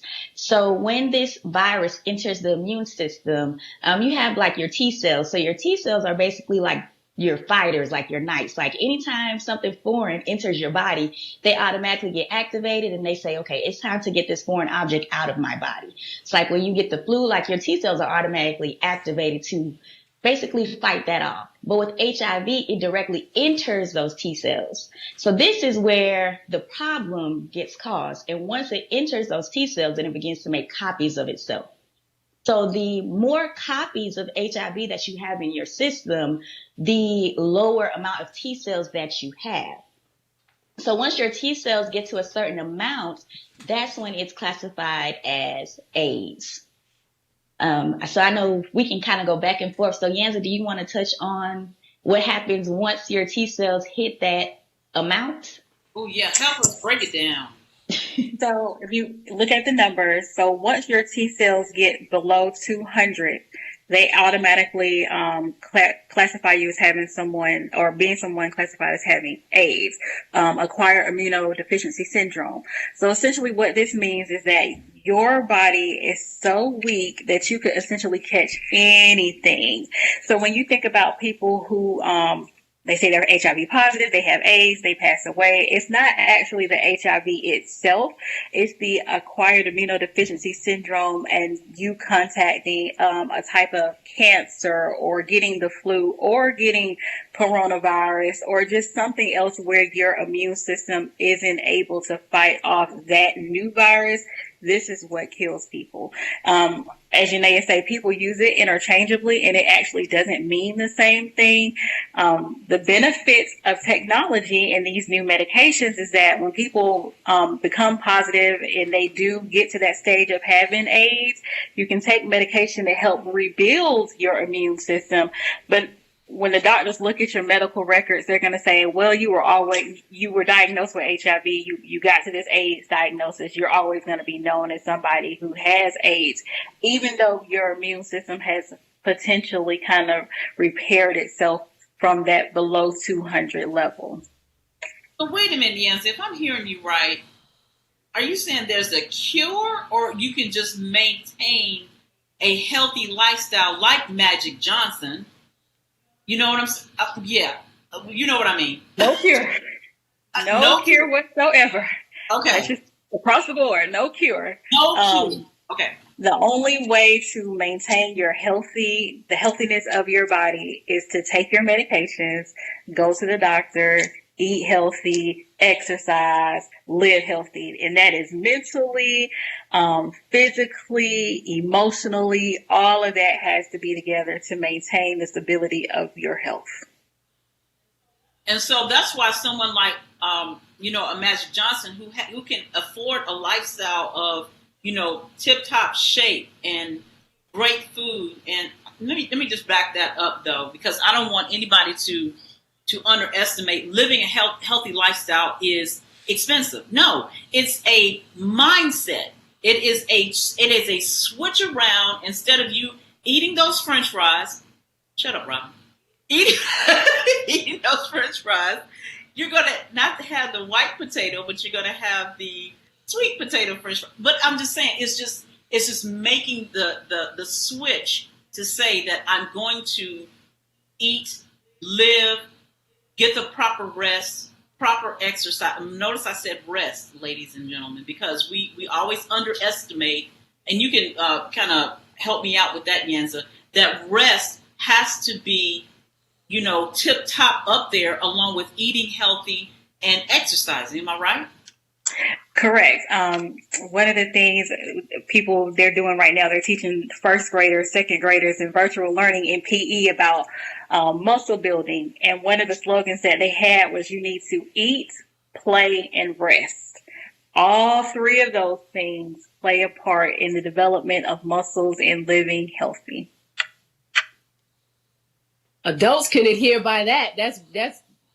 That's important. Eat, play, and rest, because I think a lot of people don't realize the importance of rest. You talked about earlier, Yanza, aspiring to be an entrepreneur, and the old adage, hey, you got to get your grind on, and you don't sleep, and da da da da, and you don't need a whole lot of rest, and so that is a fallacy with regards to the body, because the body needs to rest. As our bodies are resting, and you can correct me if I'm wrong, it's also healing itself. So if you're not getting the proper rest, your body doesn't have an opportunity to rejuvenate. Did I hit that? Did I go in the ballpark there? 100%. That is exactly right. So let me ask you this, and both of you can answer this, Yanza and then Yhanea. What's out there for, because we talked about earlier about, unfortunately, that parent who was not supportive of their teenager. What's out there for the families trying to understand, the whole dynamics of this virus, of this disease? What educational components are out there to help them educate themselves as well, to deal with someone who in their family who's HIV positive? And the whole premise is not to move into the category of AIDS. Is there anything out there that either one of you ladies can recommend or point our audience in the right direction? So locally, we do a support group, and in those support groups, 1 month, I'll host a family and friends support group. So you can bring one person that knows your status, that's supportive of you. They may be educated, uneducated, and I'll always have one of our local psychologists come facilitate the support group. So that is an open opportunity to ask any questions, like you said, debunk the myths about living with HIV, and just be supportive of that person who's now living with the virus. Support groups are, again, nationwide, just like they have cancer support groups and new mommy support groups. You just kind of got to know where to do your research. First stop is always Ryan White. So if you always look up your nearest Ryan White clinic or facility or AIDS initiative nonprofit organization, you'll be able to find one of those support groups. Go ahead, Yhanea. Mm-hmm. Mm-hmm. Yes, so those are great resources in the Augusta area. Also, stopping by your local health department, specifically the HIV unit. We go by the name of Project Impact. So yes, we're still under the Georgia Department of Public Health, but in order to receive stigma and have a better perception in the community, we call ourselves Project Impact. So at any point, if you need any type of information, please feel free to reach out to us. You can follow us on Facebook and Instagram at PI Augusta, or give our office a call at 706-667-4342. And we have that information posted out for both of these ladies as well, where you can get a hold of them and follow them on the social media platforms in regards to that. How let me ask you, how would a person who possibly may have recently gotten diagnosed with HIV in terms of the psychological, because you made mention of it earlier, Yanza, it's important physically, emotionally, psychologically. What would be, walk us through the process of what it would be if, oh boy, I just got diagnosed with HIV, and because of the myths and the stigma, which we're going to get to that, debunking the myths, how would you walk a person through that? What would you recommend? What would you suggest? So one of the benefits, like Yhanea said, of Project Impact, one of our local health departments, we have a linkage coordinator who would literally walk this person through getting to their first appointment, setting it up, helping them get there, sitting them through that first appointment, linking them to case management, where case management could help them in the social aspect. That would be linking them to counseling. You'll be surprised at how much dental plays a role into somebody's self-esteem. So linking them to dental, linking them to our support group. So we kind of have somebody at each stage. And the benefits of our linkage coordinator, and he's well known, he's also a peer. So he can give them that one-on-one conversation about what it's like living with HIV.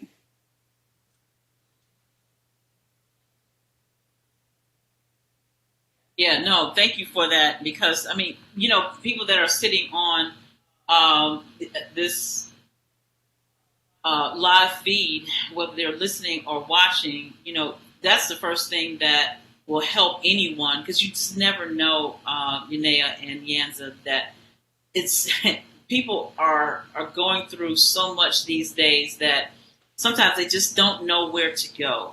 And that's really the reason why I asked, the question of, going through with this pandemic, with the other coronavirus pandemic being on the forefront, there's not enough information. There's not enough outlets that are making sure that other diseases, hey, look, they didn't go anywhere.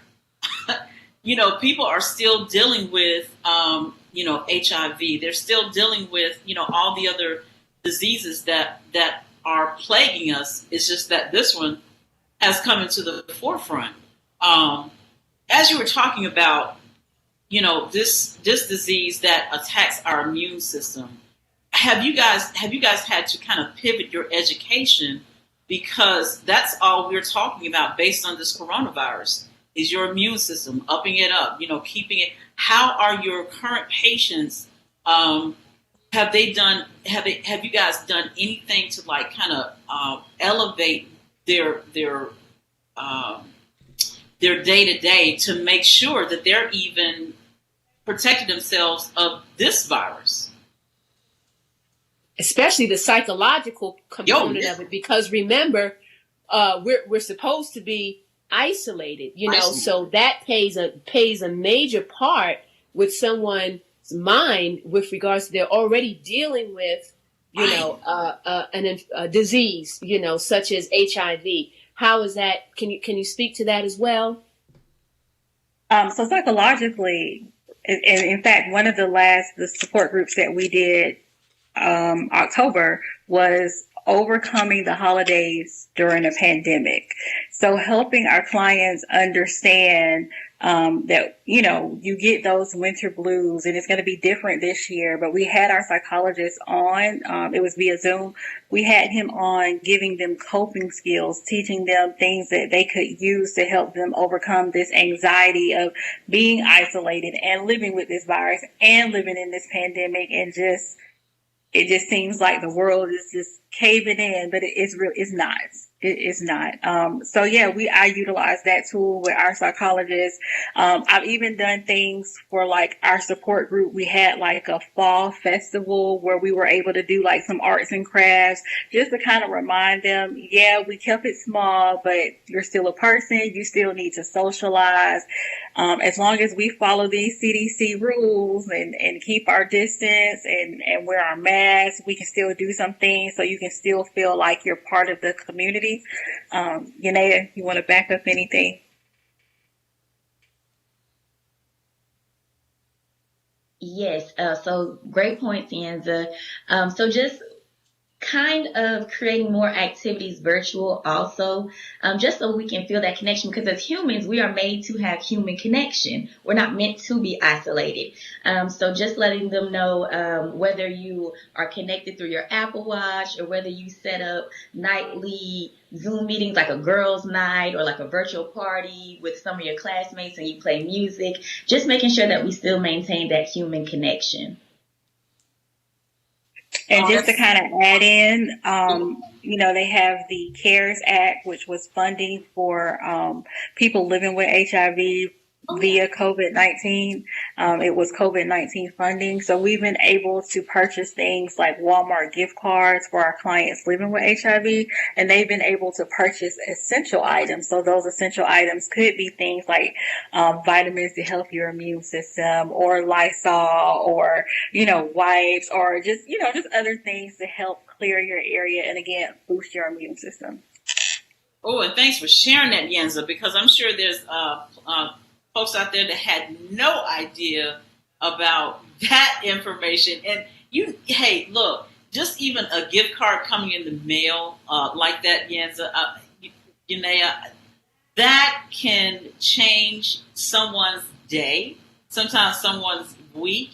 And so, yeah, we still have to treat them that the people that are living with this disease, that they to isolate them even more. Great point, Robin. To isolate them even more when they are feeling isolated already.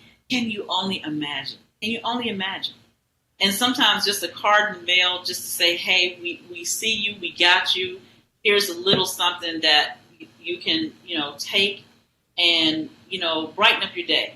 Help it out. So if you go ahead, Robin. Yeah, I said that makes a huge difference, because psychologically you're already feeling like, we'll just make a Bible reference like the lepers, as soon as you say, HIV, and people don't share that information. Can you ladies speak to that in regards to the legal aspect? If say, for instance, if you're dating someone and is getting to that level in the relationship, is it required of a person who is HIV positive to share that information with that individual? I mean, are there any legal ramifications behind that?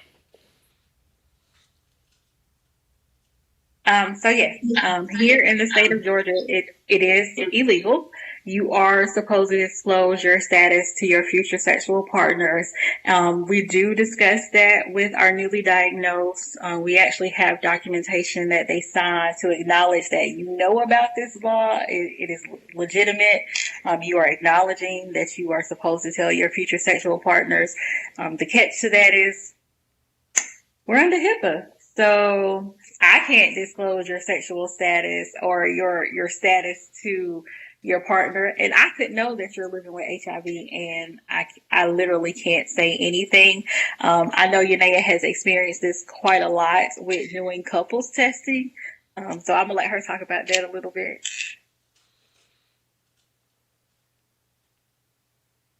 So with couples testing, I've actually never been granted the opportunity to receive a positive and a negative test when doing testing. So I've never had to go into that conversation, but I'm the first line of, I guess, the 1, 2, 3s of getting somebody in care if they test positive. So I'm focused on prevention, but I do HIV testing. So once I receive a positive test result, I go through the proper counseling steps, and then I hand them off to our linkage coordinator, who Yanza explained earlier, and they actually link them to care. But in that counseling session, I am able to lightly touch on disclosing your status, some of the legal ramifications, as Yanza mentioned. In the state of Georgia, it is a felony, and you can get up to 10 years of prison if you do not disclose your status to your partner, and your partner finds out and decides to take legal action. Wait.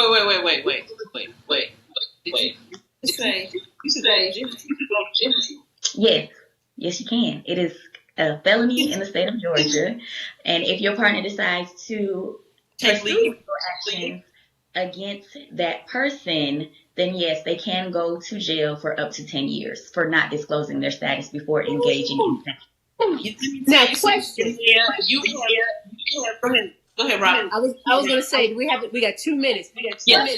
Now, how is that proven? Because say for instance, the person is saying that individual may have affected them, but this other person may be very sexually active. So what boundaries are put in place for the person who's HIV positive? Because it sounds like one word against the other. I'm stirring the pot. Let's hold that thought. We got a little bit of background noise, you guys, because kind of mic on mute. Okay. Let's go ahead to break before we answer that question, because once again, Robert, you're doing these questions, girl. We can't do it in 1 minute. All right. Listen, we're going to take our break, you guys. This will give you an opportunity. You guys see what we are doing. We are sharing some information. Look here. I had no idea that you can go to jail if you do not discuss your status. Okay. If that doesn't get you out of your seat and hit that share button, I don't know what will. We will be sharing more information like this, ladies and gentlemen. You're listening and watching Level Up, Real Talk that takes you higher. I am your host, Angee from the B. We'll be right back.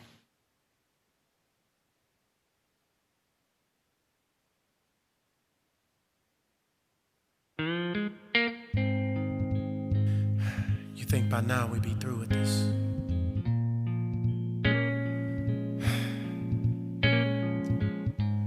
You think by now we'd have this thing figured out?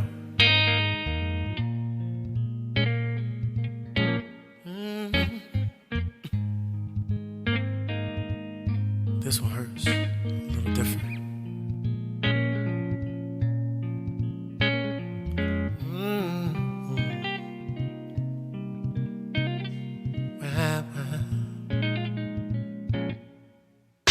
Oh, something's different this time. Oh, yes it is. Something's different this time. Oh, I know there's something different this time. This time. Oh, something's different this time. Maybe it's the way the tears are falling down. They're falling a little harder this time. And this time they fall from your eyes.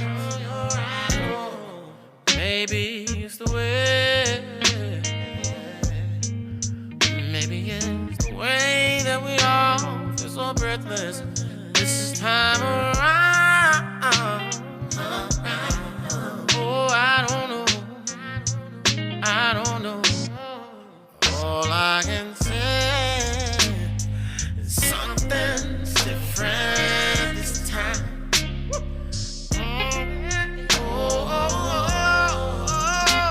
There's something different this time. Yeah. Something different this time. Yeah. Something is different this time. Oh, yes, it is. Maybe a change will come, but people are hurting. People are burning inside, wondering why this keeps happening. Why this keeps happening? Oh, why? I ask you why?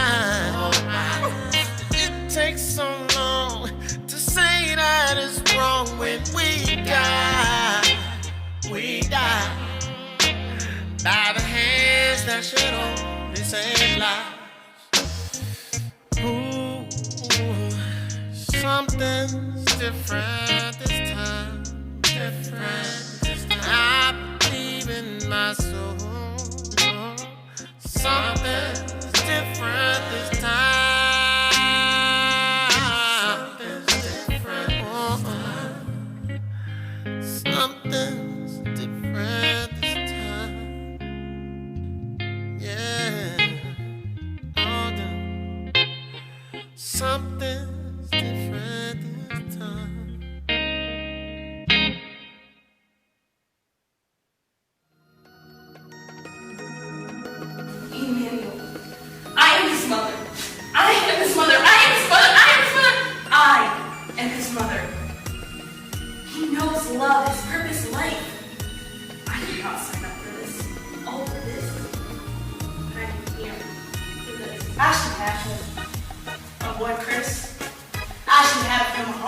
Here in his crib, standing on his bed, belly full, safe and sweet, home where peace and comfort be.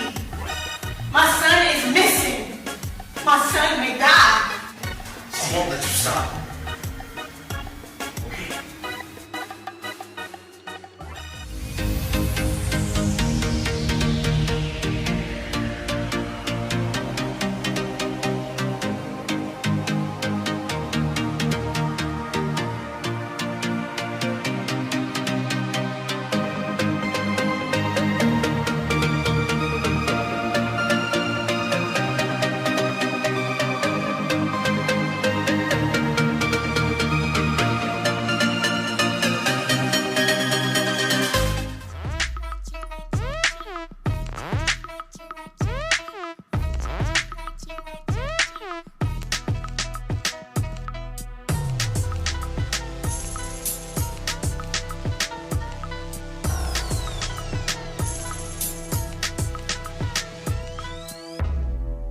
Introducing Rain Premium Sanitary Napkin.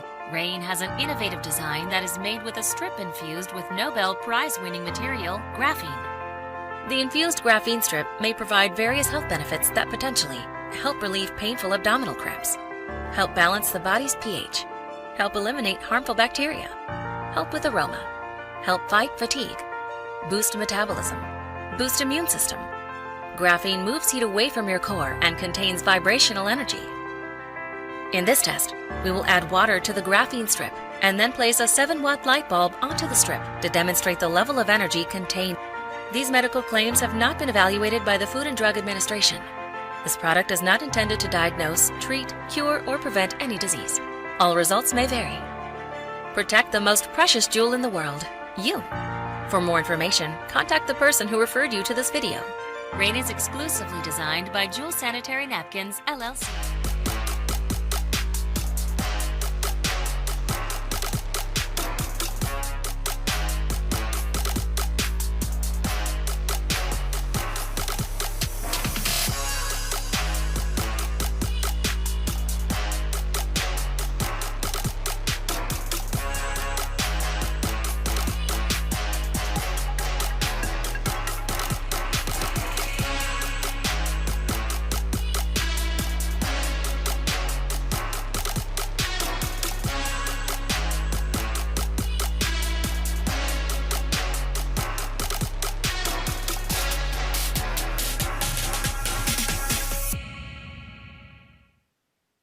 Hey, this is your girl, Joanna Hill McGill, Walmart's first Next Gospel Superstar winner. I need you to level up. Tune in every Sunday from 3 to 6 p.m. right here on Mix106Radio.com. Hey guys, vibe with Mr. Scribe on Level Up on Mix106Radio.com. It's your girl, Minister April Aland Sitmanat, the spiritual soldier. And let's level up on Sundays from 3 to 6 p.m. with Mix106Radio.com. Ordinary people with extraordinary stories. Mix 106 Radio. You are now in the mix. And welcome back to Level Up, real talk that takes you higher. I am your host, Angee from the B. Welcome, welcome, welcome back, everyone. And thank you guys for hanging out with us this beautiful Sunday afternoon. Hey, Mix 106 Radio listeners, if you guys want to watch this show in its entirety, you guys can head on over to The Real Level Up. That's The Real Level Up on Facebook and now on YouTube. But hey, if you guys want to listen to this show in its entirety, my Facebook and YouTube watchers, you guys can head on over to Mix106Radio.com. That's MIXX106RADIO.com, home of the People's Champs. All right, you guys, let's get right back into our conversation. Robin, go ahead and take it away. Well, I was asking before we had cut to the break, what boundaries are set for the person who is HIV positive, because we all know people are human. And Mad Day comes, and if the individual may have told the person, well, hey, this is my status, or what have you, the person may have agreed, and then Mad Day comes, and there's like, oh, well, they didn't tell me anything about it. Is there something that needs to be signed, or is it somewhere where this information is documented? I mean, how does that work, ladies?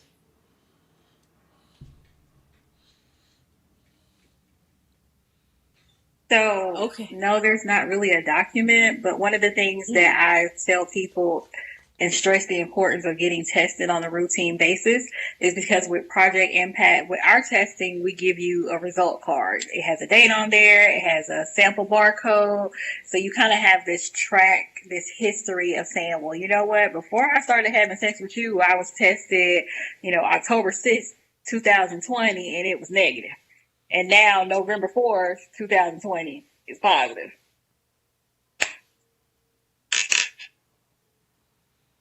At least something is in place. I just wanted to know that from my own personal knowledge with regards to that. And let me ask you another question.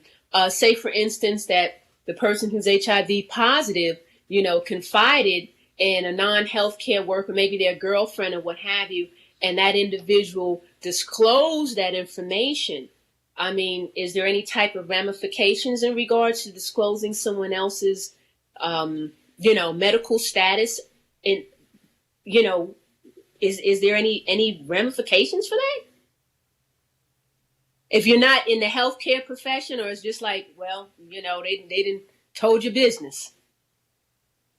So unfortunately not. There is not any type of ramifications put in place if I disclose anything about myself. So let's just say a person living with HIV tells their now partner, who they trust and believe has their best interest at heart, and that person then tells their best friend, who tells their mom, who tells their cousin, who tells their coworker. There's no ramifications put in place. So that's one thing that I tend to stress during my counseling sessions. I also let my clients know that once this information gets to the person who you told it to, you cannot take it back. So once you put it out there, you can't take it back. So just be mindful of who you're disclosing this to. There's certain resources set up on Yanza's end to where even if they don't feel comfortable disclosing to that person one-on-one, maybe they can disclose it to where their patient advocate is with them for support, or their counselor, or just somebody else that they trust while they're disclosing it to someone else. Thank you for that, because when you ladies share that if you don't share the information, you can go to jail. So that was very unnerving in terms of, wow, now, is that across the board, or is that just for Georgia, or is that just a straight law across the board that information has to be disclosed to your partner, your sexual partner? So what I discussed is just for the state of Georgia. Each state is different. Like, for example, in the state of Iowa, you can get up to 25 years for not disclosing, whereas Georgia is 10 years. So each state has different laws and rules surrounding disclosure of HIV statuses. I guess they look at it this way, Yhanea, that, that's like a death sentence, slow death, someone who has the virus can potentially, take out a life of a person who may not know how to live with it. I mean, is that why is considered a felony, because it really is a death sentence for some? Although you guys are helping us tremendously how we can avoid it being a death sentence, but with these laws that are put on books like this, is that kind of where they're coming from? That why it will be a felony because of that? So historically, yeah, they considered it a death sentence. I just don't like to say that anymore, because people can clearly live healthy and long lives, right, and everybody's immune system is different. So, my infection may be different from how it's going to infect you. So essentially, that's why those laws were put into place. They are kind of backdated, so they do definitely need to be updated, but right, this is the base for it. That's the base for it. That's what I was kind of thinking. Angie, yeah, go ahead. There have been cases, I guess this was part of maybe why the law was in place.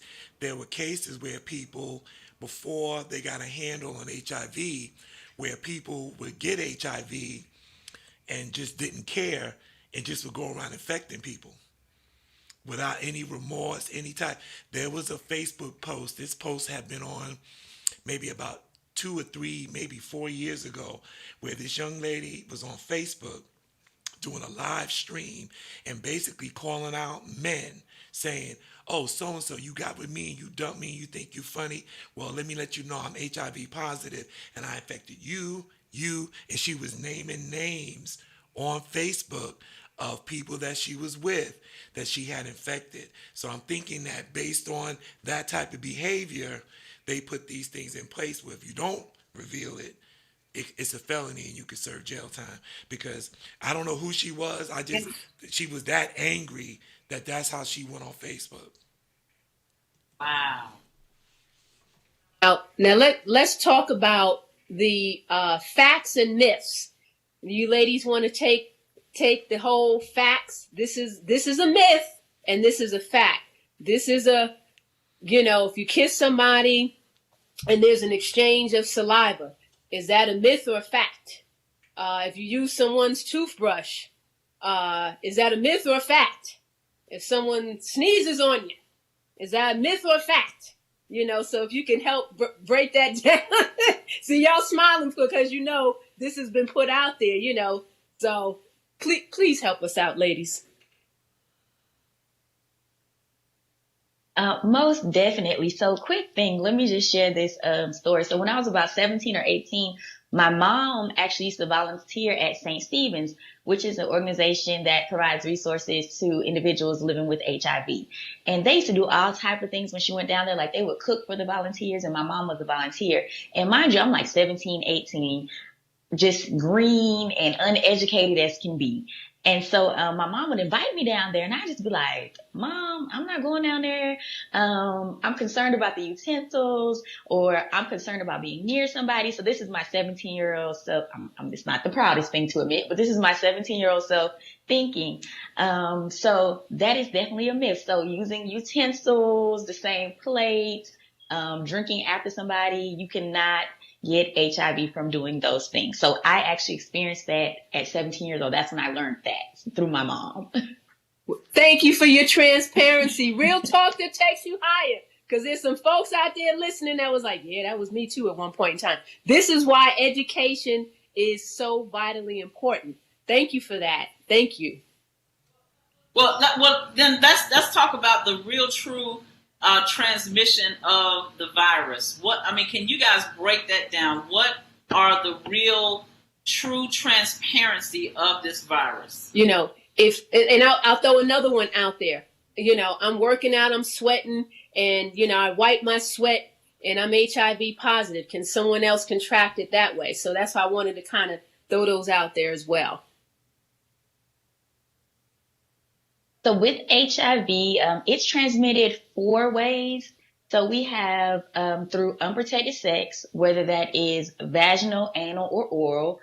So through breast milk for those moms who are nursing, who may be living with HIV. Then injection drug use also is another way to transmit HIV. I said 4, but I named 3, but those are the 3 ways of transmission. I just grouped in all the types of sex into one. So that is vaginal secretions, penile secretions, or anal secretions when I'm discussing unprotected sex. So no, saliva is not a transmission way of HIV. Other bodily fluids like sweat or tears or urine, no, that is not a way to transmit HIV from one person to another. And to piggyback off of that, so with those transmissions, there's the bodily fluids that you actually have to come into contact with to get the virus. So your highest risk would be blood. Your next highest risk would be semen. Your next highest risk would be breast milk, and then it would be vaginal secretions. So you actually have to come into contact with those 4 bodily fluids through either one of those transmission ways that Yhanea said to contact or contract the virus. Well, and here's the other myth: is it simply with it being on my hand, or is it something that I is it beyond just, let me put it this way. Christian show trying to.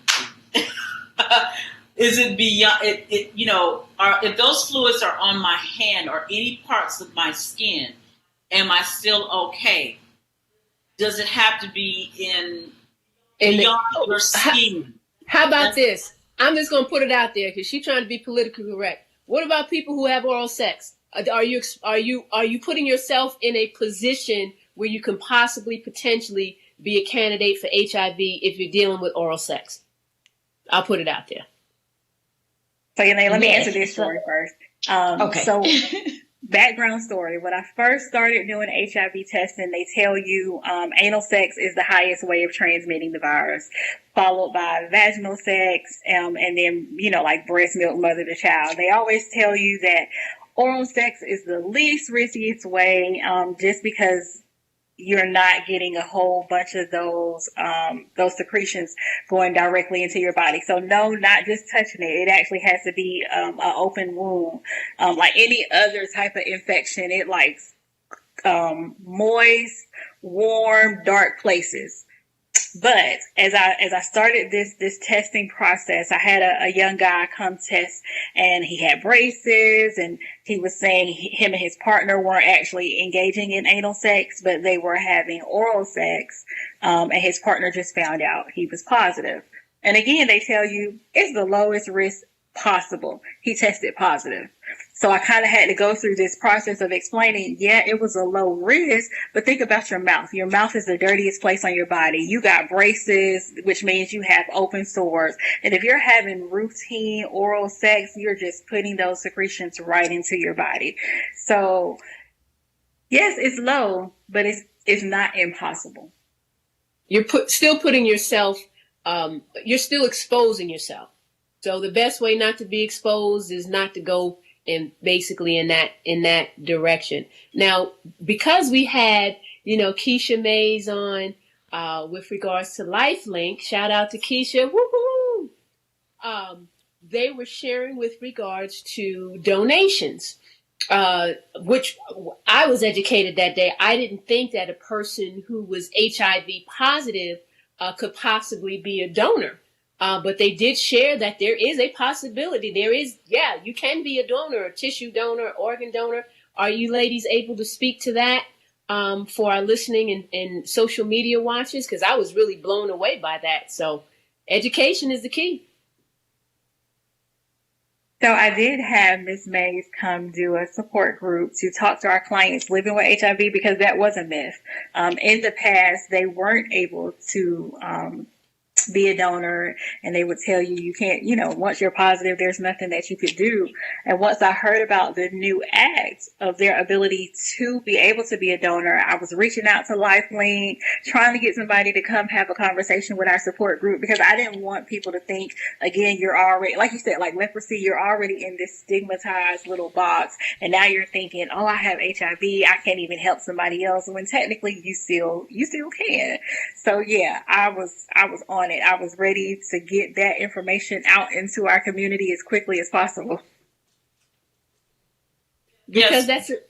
Mm-hmm. Go ahead, Ange. Well, what I was going to say, just to clear that up, Yanza, for our listening audience who did not hear us last week, what we were talking about was organ and tissue donation, and we just found out last week, because all of us was floored, that if you had HIV, you can still donate your tissues and organs to another person who has HIV. Is that correct, Yanza?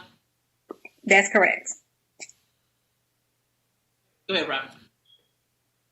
No, I was saying that gives those who are in that category, an opportunity to say, hey, I can give back, especially if they're living a healthy lifestyle. And saying, hey, I can contribute. So that shout out to LifeLink, because that was definitely an educational component that we were not aware of. So if someone is, HIV positive, how can do they go through LifeLink, or do they go through, Project Impact or Positively Augusta to say, hey, found out that I have this, this virus, but I also found out that I can be a donor. How would they be able to go about that? That is a Mrs. May's category. So just a direct link to Keisha, and she will get them together. Of course, you do have to be healthy, but she'll get them heading in the right path so they can become an organ donor. And we've actually done we did like a PSA, a public service announcement for National Black HIV/AIDS Awareness Day in February. And I worked with Mrs. Mays to get people to register to become organ donors. Okay. Phenomenal work of how both of the all of your organizations, Project Impact, Positively Augusta, LifeLink, how you're all working together, to really get vital information out in the community to help us, level up. No pun intended. Well, hey, we have about 5 minutes before we go to break. Is there anything you guys want to share with our viewing and listening audience before we go to break? We have a couple more segments to go, but in those segments to come, ladies, we have a lot of listening audience that you will have to say over and over again how they can get in contact with you. So if you want to even start with that or just any kind of information for our next 5 minutes before the break.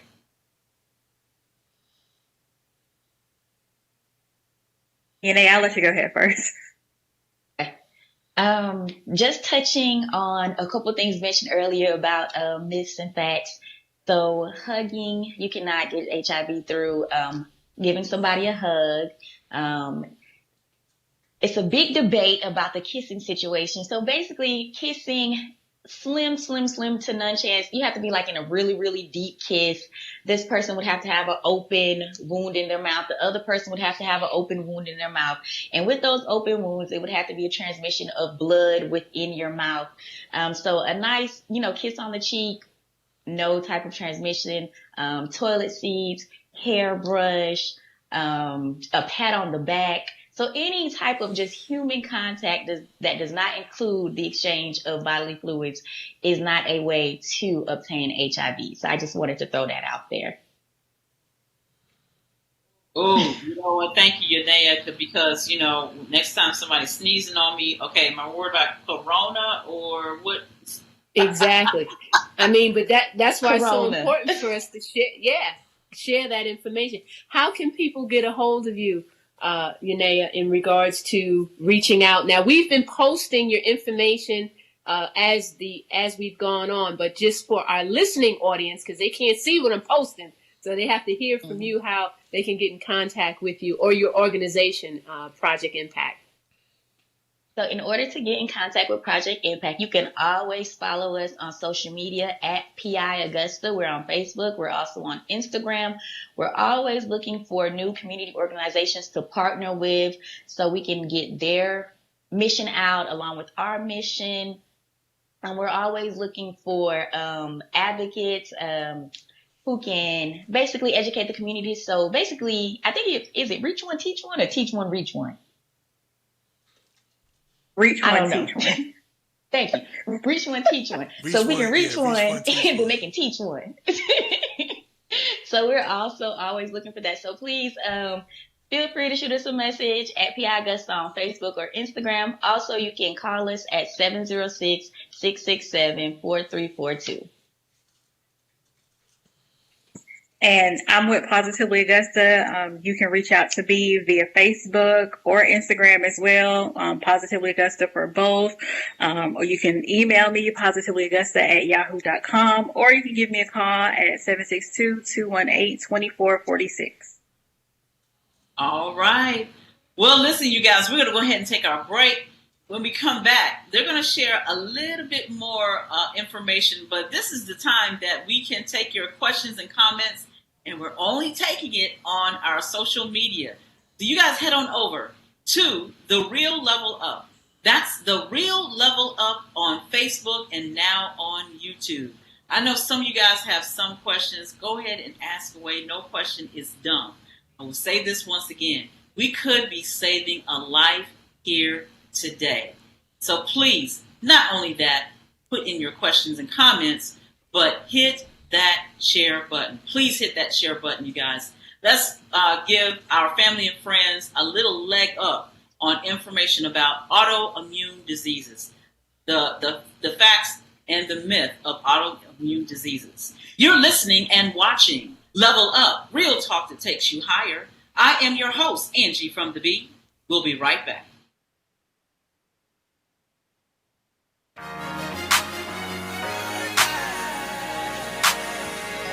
We about to fly. We about to soar across the sky. Just be chill. Come on, allow me to reintroduce myself. My name is PROMISSLAND Ministry FIRE on the MIC Cross Legacy. You blood boy, you kin to me. His blood brought adoption agency for the Lord's cause. When the Lord forced conspiracy, the Lord talked to the black sheep. It's just been Gene dying cause your color. Son dying for a mother. Cain killed his brother, but we still able. Put your heart on the table. Put your head in the halo. Helping hand to amigo. Pump the word when you feel low. And just fly. Soar across the sky. Because if you lay down and die, they gonna say you never stood for nothing when the devil was bluffing. You cussing and struggling. Now cops handcuffing, stuffing you, pushing you in the car to take a ride. When you make bail, boy, I'm telling you, boy, you better fly. Soar across the sky, not how you begin. All about the way you tarry and carry while you pray and slay. From Monday to Sunday, for the finale, when you gone, it's grass greener on the cemetery lawn. Be about that life. About that gospel, disciples living never die. FLY. Spread your wings, take off and fly. Soar across the sky. Fly. Still bars, couldn't hold up. Fire flame, couldn't burn up. Spread your wings, take off and fly. Fly. Soar across the sky. Fly. Bars, couldn't hold up. Fire flames, didn't burn up. Still bars, couldn't hold up. Fire flames, couldn't burn up. Allow me to take this time and learn you something, youngin'. Ain't no future in frontin', your future in front of you. Who are you frontin' for? Transparency is the forefront of what's possible. Thugs turn to apostle, streets on the pulpit, the realest thing I ever seen. Go ahead and fly, best of both worlds. Get the best out of you when you call. Too blessed for stress, too anointed for disappointment, too endowed to act how, too sanctified to believe the devil lies, too slain to feel any pain, too much favor to be on the naughty list, too much discernment to let you pick my gift, too prayed up to let my flesh mess it up. Too many brothers and sisters in Christ to feel like I ain't got no family. Holy rolling with me, I'm about to fly. Set the sky aflame, holy fire dragon. Breathing on folks, pain filled with propane. Living water is heated, hot tea for the hot topic. Can't top his performance or fit my God into a locket. Get the picture? 1 million prophets take flight. 100 million prophecies manifest. Ancestry.com. Bloodline, loyalty. You better fly. Spread your wings, take off and fly. Fly. Soar across the sky. Fly. Still bars, couldn't hold up. Fire flames, couldn't burn up. Spread your wings, take off and fly. Fly. Soar across the sky. Fly. Still bars, couldn't hold up. Fire flames, didn't burn up. Still bars, couldn't hold up. Fire flames, couldn't burn up. Soar across the sky. We about to fly.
You know I got it.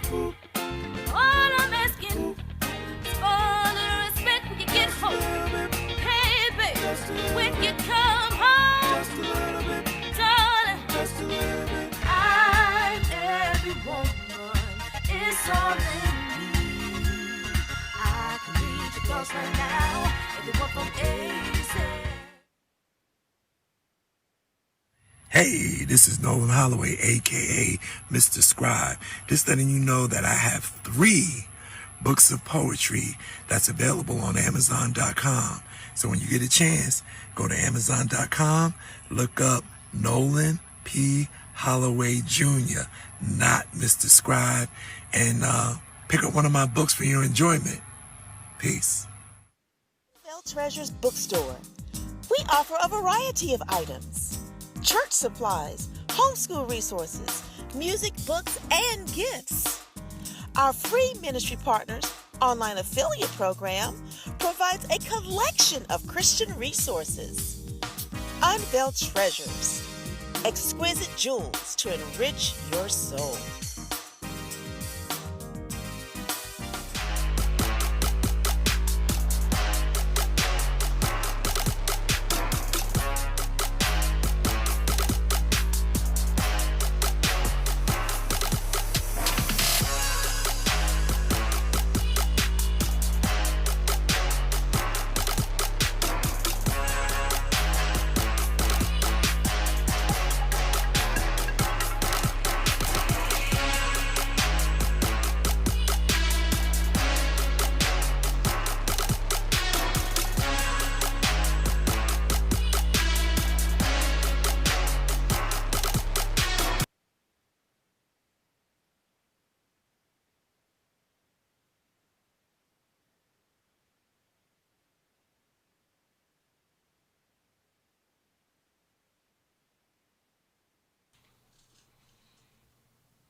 And welcome to Level Up, real talk that takes you higher. I am your host, Angee from the B. Welcome, welcome, welcome, everyone.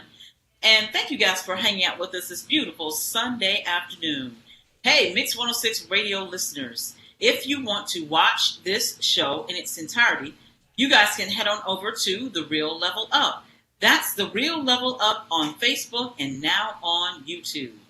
All right, you guys, we're going to get right back into our conversation with these beautiful young ladies. We have Yhanea Gregory and Yanza Collins, and they're giving us some real great information that, let me say this, we're coming to the toward the end of our show. We got two more segments left with our esteemed guests. If you guys have any questions or comments, make your questions and comments in our comment sections on YouTube, because that's where we are following all of your questions and comments there.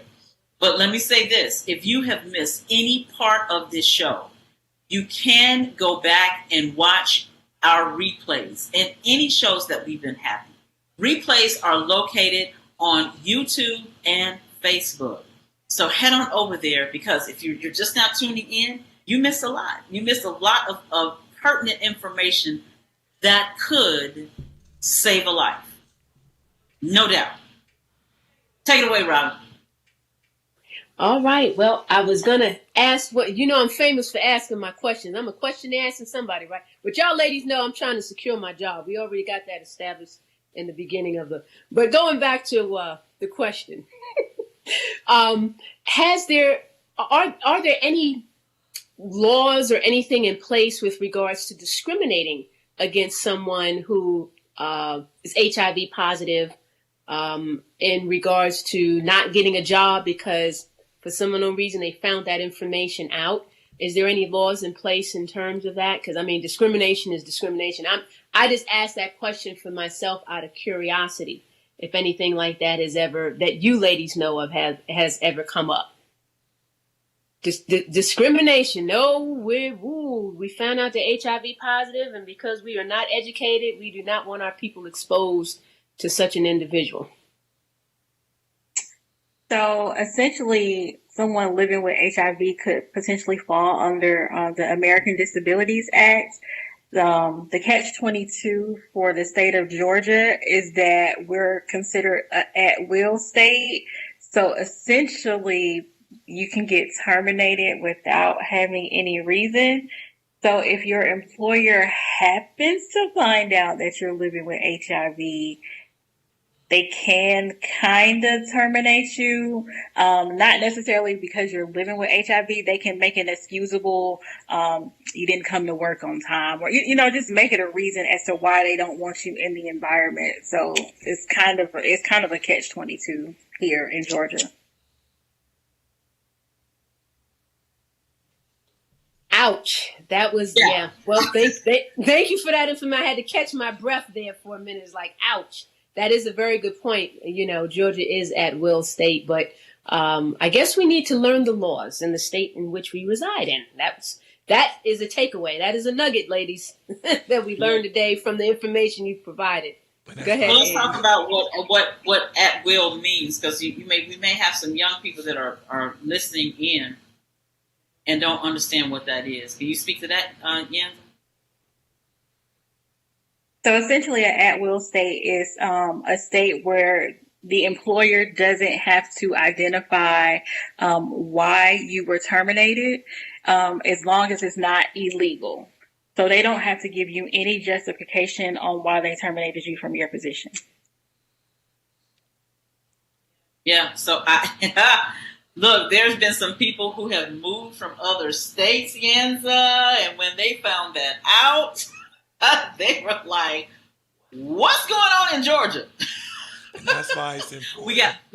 I was saying that's why it's important with that stigma, as you two ladies are working on, is debunking those stigmas, because a person could thrive just as well, but we still have those prejudices and the discrimination of, if an employee was to find out, they immediately go back to those myths where they think that, we can't have this person around.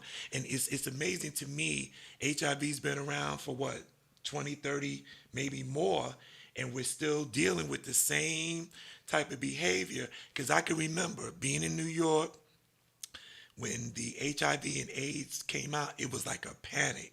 People were ostracizing folks and not being around. If they had any inkling that you were infected, they would stop talking to you. And I experienced that on the job with an ex-coworker way back when they found out. He took a leave of absence. Nobody really knew what happened. But when he tried to come back to work, he had the physical manifestation of the onset, because he went from HIV to AIDS. And I'll never forget, he came to the office to visit. Everybody stayed away from him. Everybody was so afraid that they wouldn't even talk to him. And I had a few words with him because we were very good friends.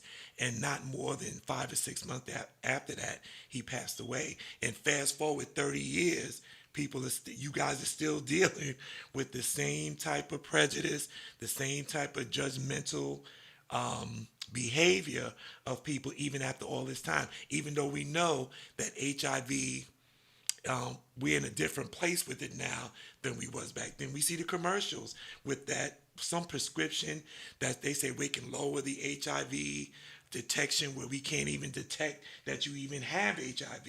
So the pharmaceutical companies are pushing that. And we've seen the commercials, and the commercial dynamic has changed, where we see heterosexual couples on these commercials, and we see same-sex couples on commercials. Go back 15 years, you wouldn't have seen a commercial like that, not on television. That's true, because when it first came out, I remember, I was in New York at the time, and it was a panic, because we didn't have the information, and it was such a new disease, so no one really knew how you would contract this. I mean, it was primarily within the homosexual community, so they thought it was just isolated to that.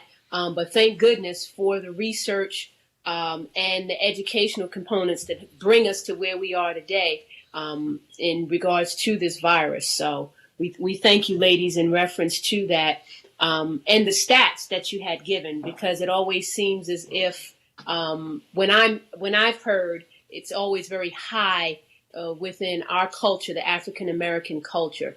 So appreciate that vital information.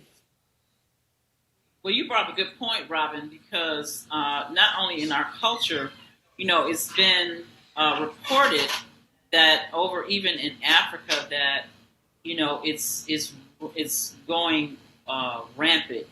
Is that a true statement? Is it really going rampant in these other countries that we're just unaware of, or is that a myth? Especially because the CDC usually gives us those stats, right? So if you could speak to that.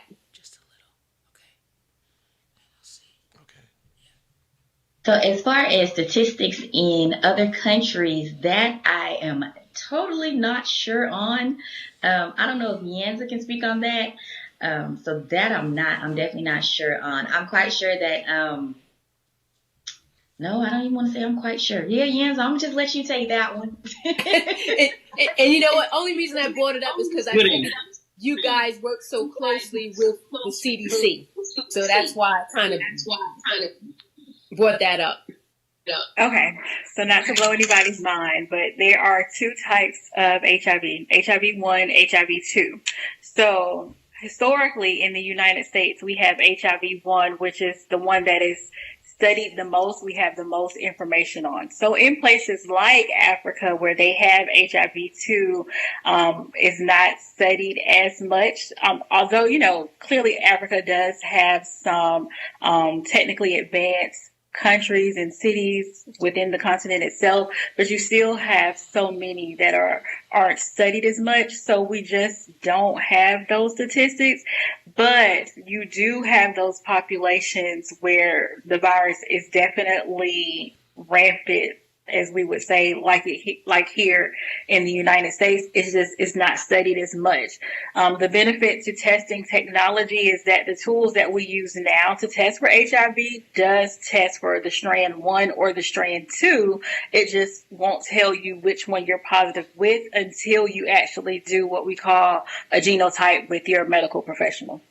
Yanza, let me tell you something. How about that's the first time I heard about 1 and 2. What? Okay, what? I know some of our listeners are like, what? What's the difference? I mean, do you guys have any information on that? So I don't have any information on necessarily what the difference is beyond that HIV-1 is the one that's been studied the most. So that's why we have the most information on it. HIV-2, we just don't have a lot of information on. Wow. Yeah, that's interesting to know. I mean, in terms of, I guess it's a different strand or whatever the case may be. That'd be interesting to kind of read up on, Angee, because I know CDC would probably have information on that because that's what they do. Well, guess what, producer? I guess I got a homework assignment. Wonderful. Here we go. I don't even know why she put the question to me, Mr. Scribe, because guess what? She got because she want to keep her job. This is part of it, so she got to do the research. No, I just wanted to ask. Call up CDC. That's all right, because I got a contact at the CDC. That's right. Okay. They got a phone and make a call. Look at her. Look at her. Yhanea, they got a phone, make a call. I wanted to ask Yhanea and Yancy. So your organizations is just local to Georgia. So basically, you don't really deal with anything out of state. The patients and people you deal with are just local to this state, correct? Correct. So that's correct. Correct. I work in the Augusta area, and within the Augusta area, I am over HIV testing for Richmond County and about 14 other surrounding counties. So I'm just like on the upper east side of Georgia. Like that's my area. Okay. However, like we do talk to other health districts. We bounce ideas off of one another, try to figure out what they're doing to increase testing or to get the education out to the community. Also, we talk about PrEP. So hopefully the Augusta area pretty soon we'll have our own PrEP clinic. So for those who do not know what PrEP is, it is pre-exposure prophylaxis. So it is a daily pill taken every day to prevent the transmission of HIV. So as of right now, there is Truvada, which can be prescribed to men and women. And then there's Descovy that is prescribed to men born biologically male right now.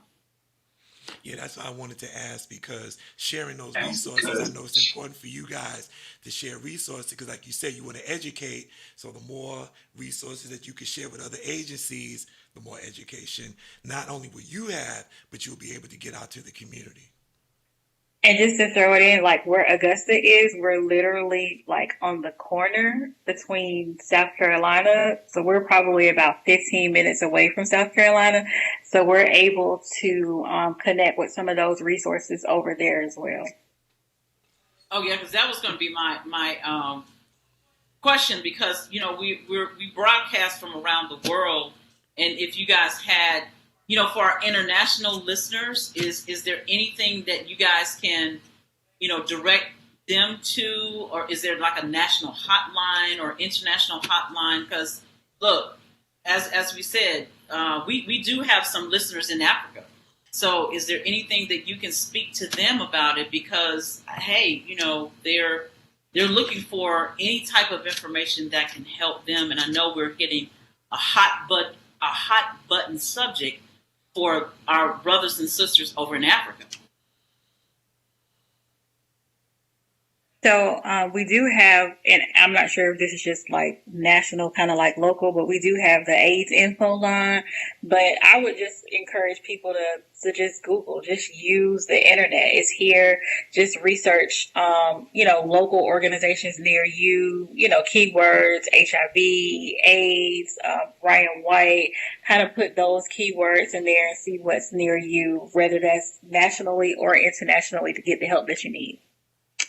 And like I said, I'm sure the CDC is another source as well, because that's what they do. They go abroad and they study this disease. And one of the things I wanted to bring up and ask Yanza as well is in regards to the technology, the advancement in reference to the medications, because I remember way back when I was in New York, when it first came about, they would call it the cocktail, and people would have to take so many pills and da-da-da-da. But fast forward now, I understand that individual can take one pill, and that could be 5 or 6 or 7 or 8 medications within that one. Can you speak to that?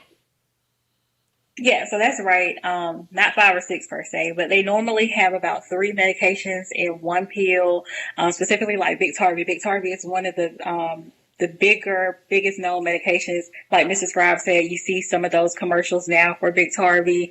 It's 3 medications in one pill that you can literally just take once a day. And each medication does something different. So like one medication may block the actual increase of the virus in your body. The other one blocks the reproduction of the virus that you already have in the body, where another one might block retransmission. Again, not to blow anybody's mind, but you can reinfect yourself with HIV.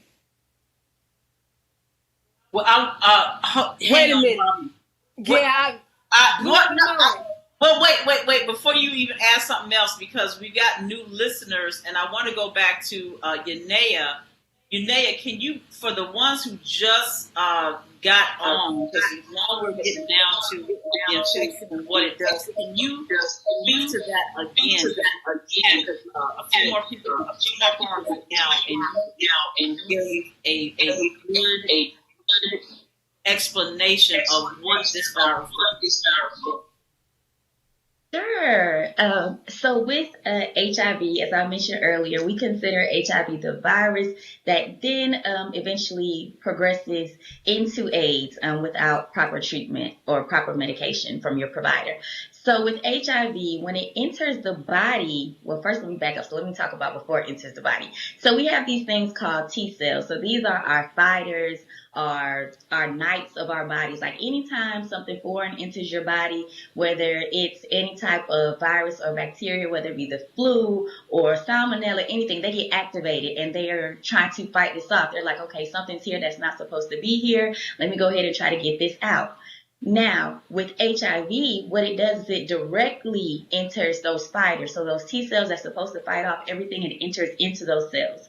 Once it enters into those cells, it becomes a copying machine. So it's now making copies of the virus. So the more copies, so it takes over that T cell, turns it into basically HIV, and it starts to make copies of itself.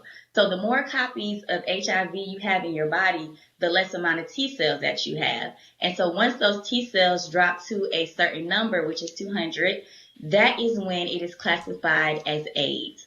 So as Yanza mentioned earlier, you can have an AIDS classification, seek treatment, and be virally suppressed, but you'll always be classified as an AIDS patient. So what's the normal level? What's your normal level for your immune system or your T cell count? Is because you keep saying once it dips beyond 200, is there a range? I'm not sure of the exact number, Yanza. Do you know? Okay. So for a healthy person, essentially you would want your T cells to be more than 400. But of course, everybody's body is different. Just because it's not at like 400 or above doesn't mean that you're not healthy. Just the more white blood cells you have, obviously, the better at protecting your body against other viruses as well as infections. Okay. Well, hey, listen. We're going to go ahead and take our break. We're going to take it a little bit earlier because when we come back, I want to make sure that we have enough time for our guests to give you their information before we close out the show. You guys, please, if you have not been able to write down the information, perhaps you're listening, be sure that you're getting out your pen and paper because we will give them the opportunity to give you where you can contact them. So while we're on this break, we'll give you an opportunity to do that. But not only that, as Robin has mentioned, on our social media pages, which is for now YouTube and Facebook, we are posting out their information there as well. So head on over to The Real Level Up. That's The Real Level Up on Facebook and now on YouTube. You're listening and watching Level Up, Real Talk that takes you higher. I am your host, Angee from The Bee. We'll be right back.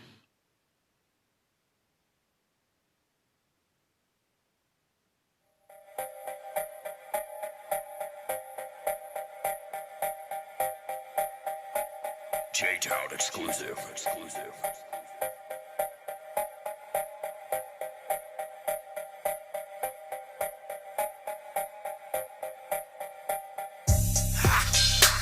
Do you remember the first time you heard from the spiritual individual that be kicking all of the lyricals and be serial killing the game, man, in the Lord's name? Cause he be coming with them gangster beats that dance your feet, cause ain't nobody changing me. I stand firm when I plant my feet and they ain't never gonna change. I do what I do and I'm doing it well. I got it on lock and I don't need no bell. The spirit is in me, you know that it's true. So I'ma tell you what I'm gonna do. I'ma make it look good. I'ma make it look oh so good. Hey, I'ma make it look good. I'ma make it look oh so good. Hey, I'ma make it look good.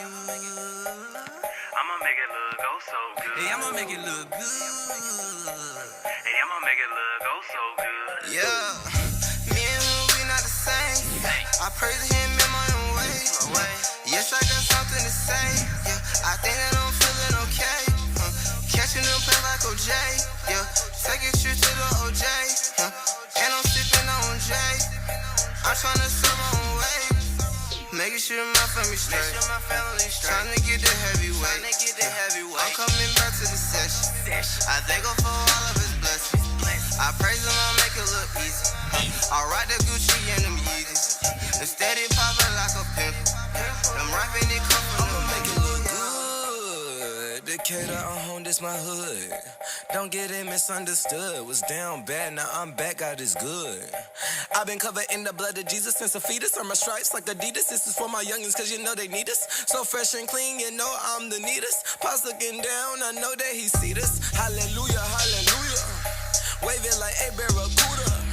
Like Pastor B, we rising up and descending who you know. Spiritual, lyrical, and always trending the little PK. Kick gang like a PA, reppin' GARDAY, no lie. Oh my, the devil tried to bring me down, but God always run like Wi-Fi, I'm heaven bound. I need an amen from the congregation. generation. Wild 45 out here dividing the nation. I'ma take a knee and a mantle. Take the time to pray, cause we need it not just now, but anyway. Okay, Jay stay snapping like a choir.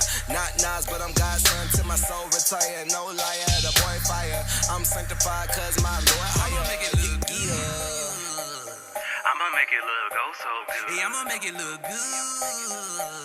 I'ma make it look go so good. Yeah, I'ma make it look good. I'ma make it look go so good. Yeah, I'ma make it look good. Hey, I'ma make it look go so good. Hands in the sky if you represent the same guy who died for your sins and went to heaven. Same guy, cause every day a blessing.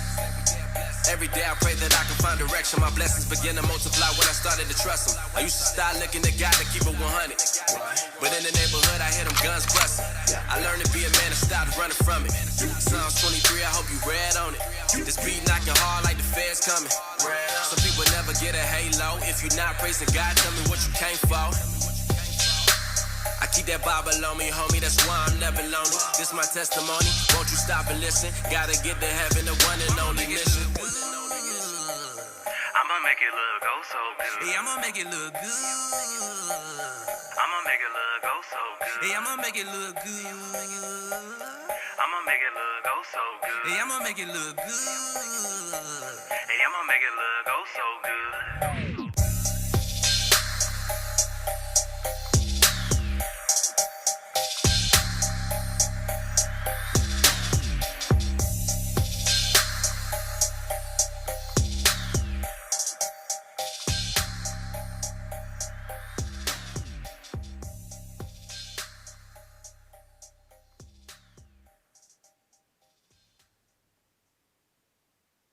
It's been long enough that you've been walking around in the wilderness trying to figure out, who am I?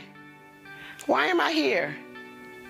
What gifts do I have to make a difference? Well, it's time to warm it up. Discover your true identity, unleash your gifts, and impact the world to become a more bolder, braver, and courageous you.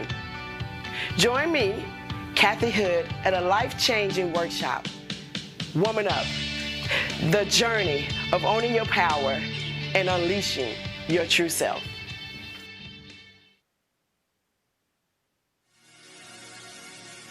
Nothing excites me more than to see children read the books that I illustrated and helped bring to life. You know, it's the process from start to finish, and you know, at the finish line you see the children smiling and excited and sharing the stories with other children about, you know, an image or a book that they read. Another thing that gives me joy is working with new and upcoming writers, people who have all these stories that they want to tell and, you know, things that they want to share with the world, you know, just like, you know, me wanting to express myself as an artist and, you know, share my expressions. You know, people are doing the same thing with their stories, and to help, I feel like I'm helping making their dream come true. See that I feel in me, repping the Trinity is gonna make the enemy wanna get back. I'm in the zone like a fire in my bones. When you hear it in my song, don't tell me, do you feel that? Hey, don't tell me, do you feel that? Do you feel that? Tell me, do you feel that?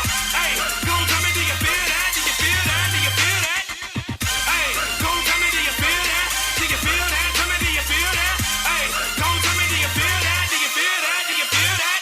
Yeah, Holy Spirit coming clean on the scene with a flow so mean. Don't tell me, do you feel that? Gotta give a praise up, no bluff, going hard for the team. Don't tell me, do you feel that? Hey, don't tell me, do you feel that? Do you feel that? Tell me, do you feel that? Hey, don't tell me, do you feel that? Do you feel that? Do you feel that? Hey. Flow so mean. Unveiled Treasures Bookstore. We offer a variety of items: church supplies, homeschool resources, music, books, and gifts. Our free ministry partners online affiliate program provides a collection of Christian resources. Unveiled Treasures, exquisite jewels to enrich your soul.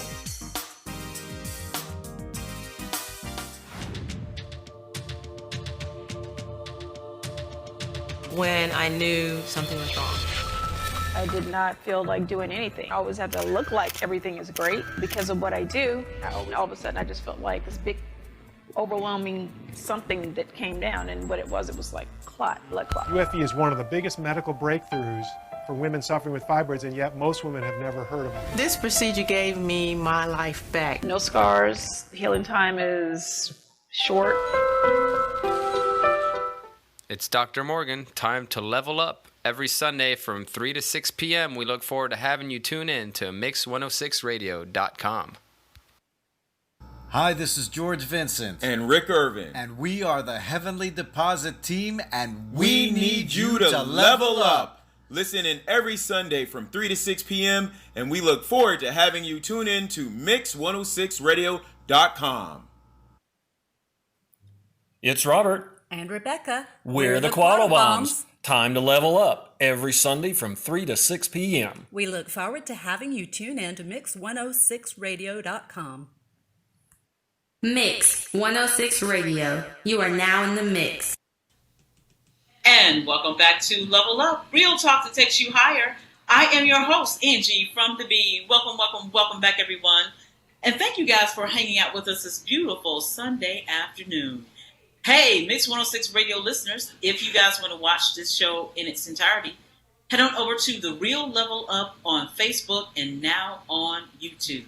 All right, we are going to get right back into our conversation, but before we do that, Robin, you got some sort of announcement you want to share with the audience?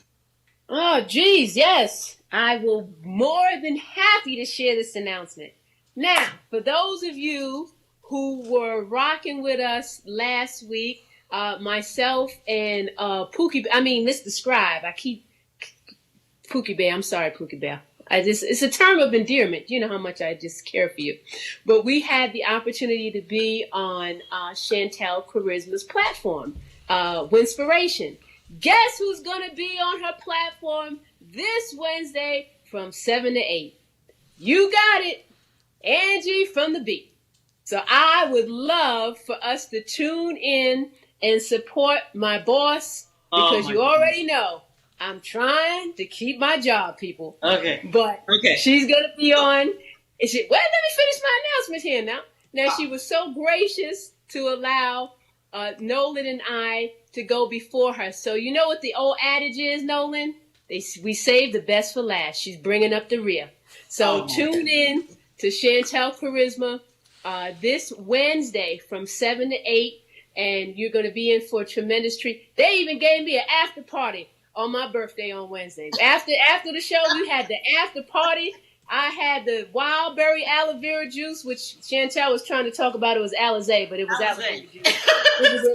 Alizé aloe vera. Girl, she came up with a good one on that one. Let me speak to that too, Robin. Let me just say this. Let me tell you guys something about Chantel Charisma and her Winspiration.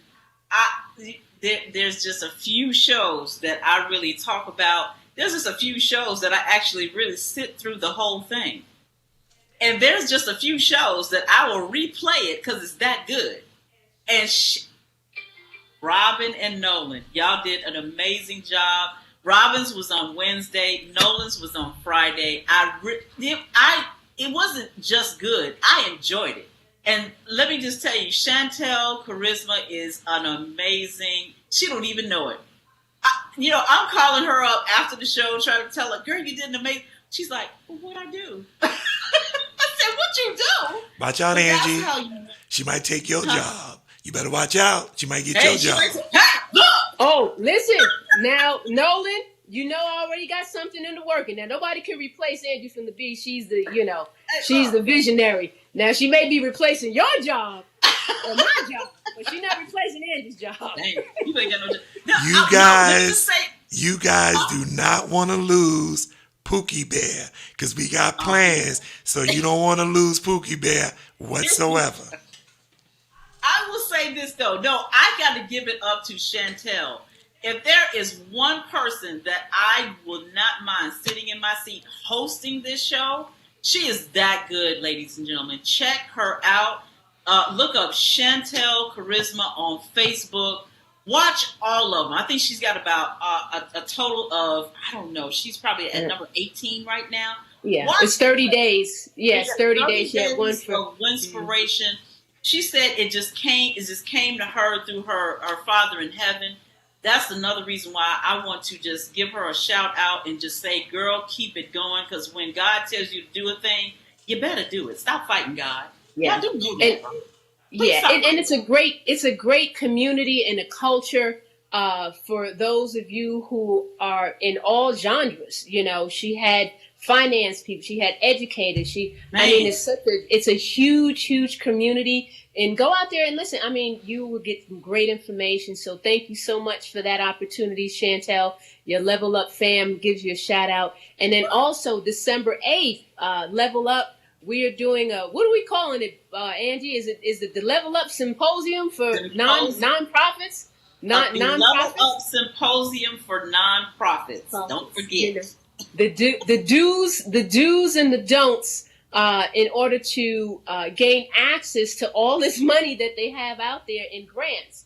So we're going to have none other than Lynn Flynn from Flynn's Consulting agency. I mean, this lady is a powerhouse, and we are officially inviting our guests to come on because this is a private event. Because you're both nonprofits and you're now officially part of the Level Up family. So I will get that information out to you. It's going to be on December 8th, which is a Tuesday from 7 to 8, and then from 8 to 8:30. We'll open that up for questions so that we can make sure that the amazing work that both of your organizations, Positively Augusta and Impact, will tap into this money. We need you guys to get this money so you can continue to go out and enrich our communities. And with that said, we're down to the last 8 minutes. Please, ladies, again, Yanza, you can go first. Share with our listening and our social media audience how they can get a hold of you. We are posting this out. We've pinned it out on our page, but please share that information again.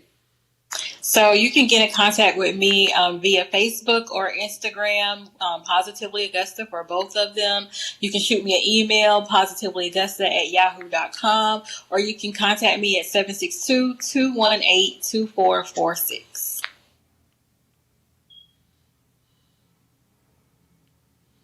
Alrighty, so again, my name is Yhanea Gregory. I am the HIV prevention supervisor for the East Central Health District, and that's the Augusta area and the surrounding counties. I do work for Project Impact, which is under the Georgia Department of Public Health. You can contact us at 706-667-4342, or you can also shoot us a message, follow us on Instagram and Facebook at PI Augusta. Awesome. Well, thank you, ladies, for joining us right here on our platform. You are no longer a guest. You are now a part of the family. And what that means, hey, you get a couple of invites to a couple of things that we have in store. So y'all stay tuned with us, okay?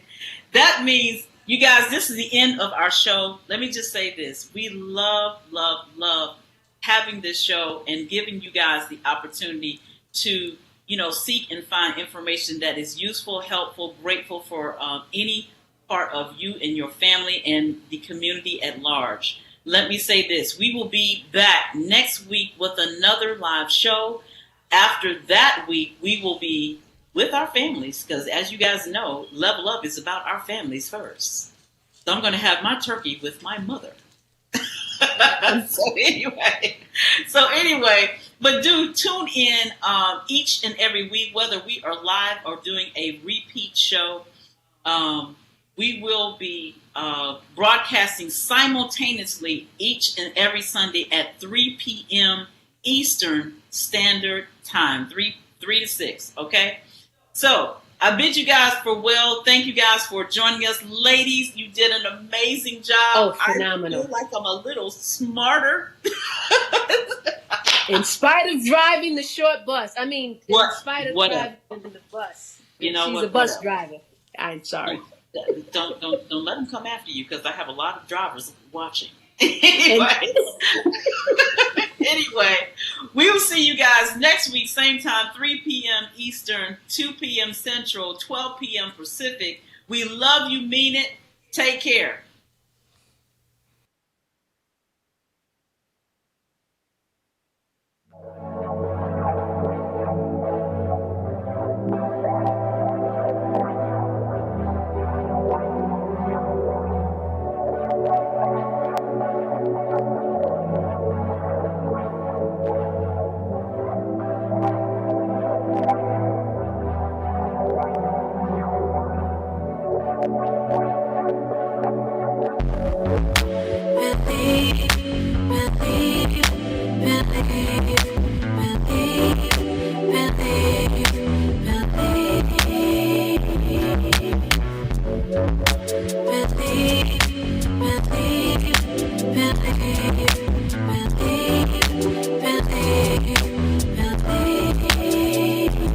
I see pretty lights in the distance. I can be underneath them in an instant. I know the road here is gonna take me. No, I won't fall, but if I did, nothing could break me. Don't let fear get in front of you. Know just where you wanna go. Know in your heart you're the right. Whatever is ahead of you, there is something that you should know. You're in for such a beautiful ride. And so I believe, oh I believe, I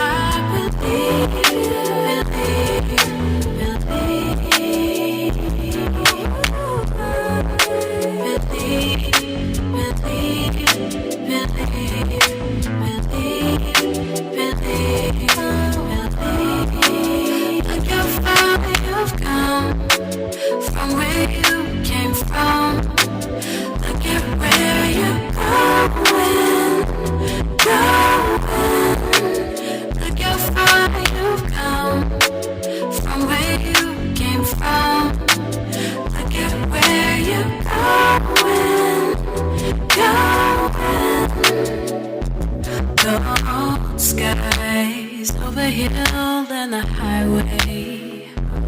My time thinking about the future, going my way. I learned ain't no use in pretending, so I'll give my all, and I'll always know the place of my beginning. Don't let doubt get in front of you.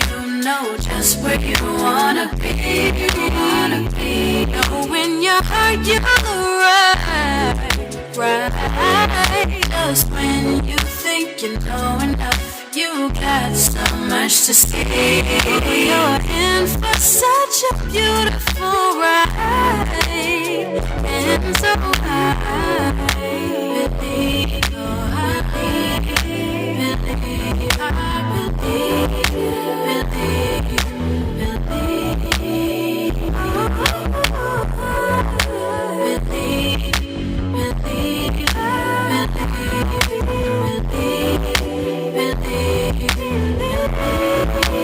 Look how far you've come from where you came from. Look at where you're going. Look how far you've come from where you came from. Look at where you're going. The possibilities of what you can be will never end. So just begin.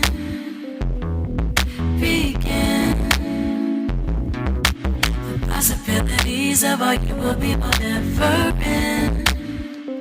So just begin. Won't you look how far you've come from where you came from?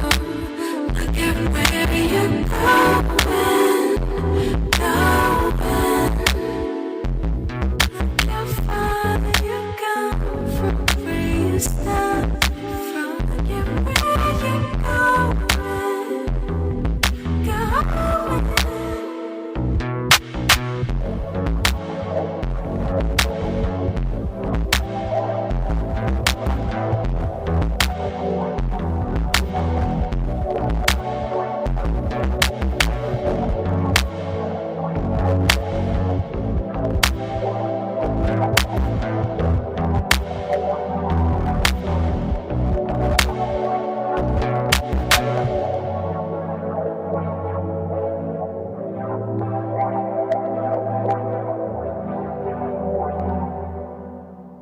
Someone Cares of Atlanta is a nonprofit 501c3 community-based organization providing holistic health and wellness with locations in Marietta and Metro Atlanta. Our qualified behavioral health professionals provide extensive counseling and treatment in substance abuse, mental health, and opioid addiction.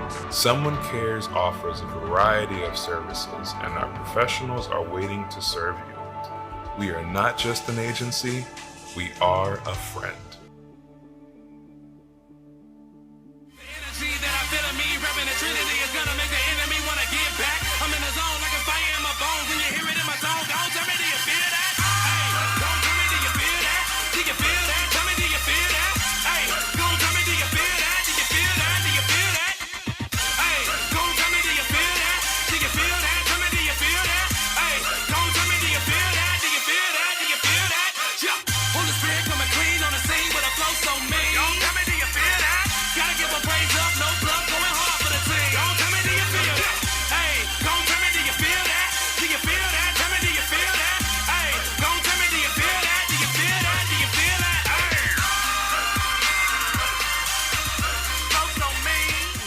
Rain Premium Sanitary Napkin.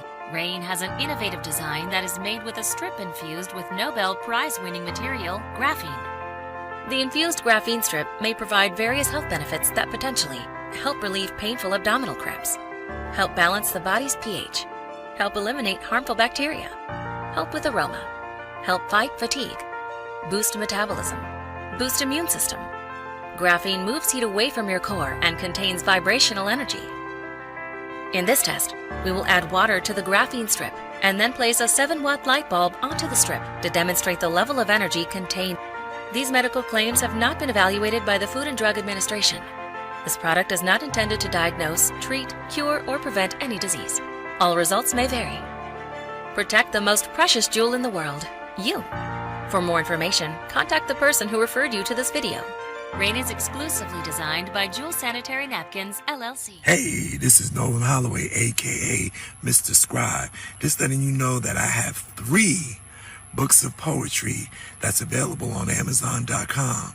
So when you get a chance, go to Amazon.com, look up Nolan P. Holloway Jr., not Mr. Scribe, and pick up one of my books for your enjoyment. Peace. Unveiled Treasures Bookstore. We offer a variety of items: church supplies, homeschool resources, music, books, and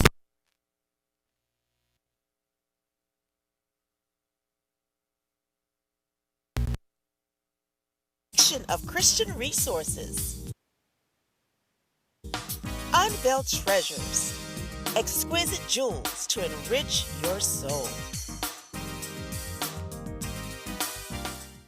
Hey, this is Gina A. Towns on Real Talk that takes you higher. Level up.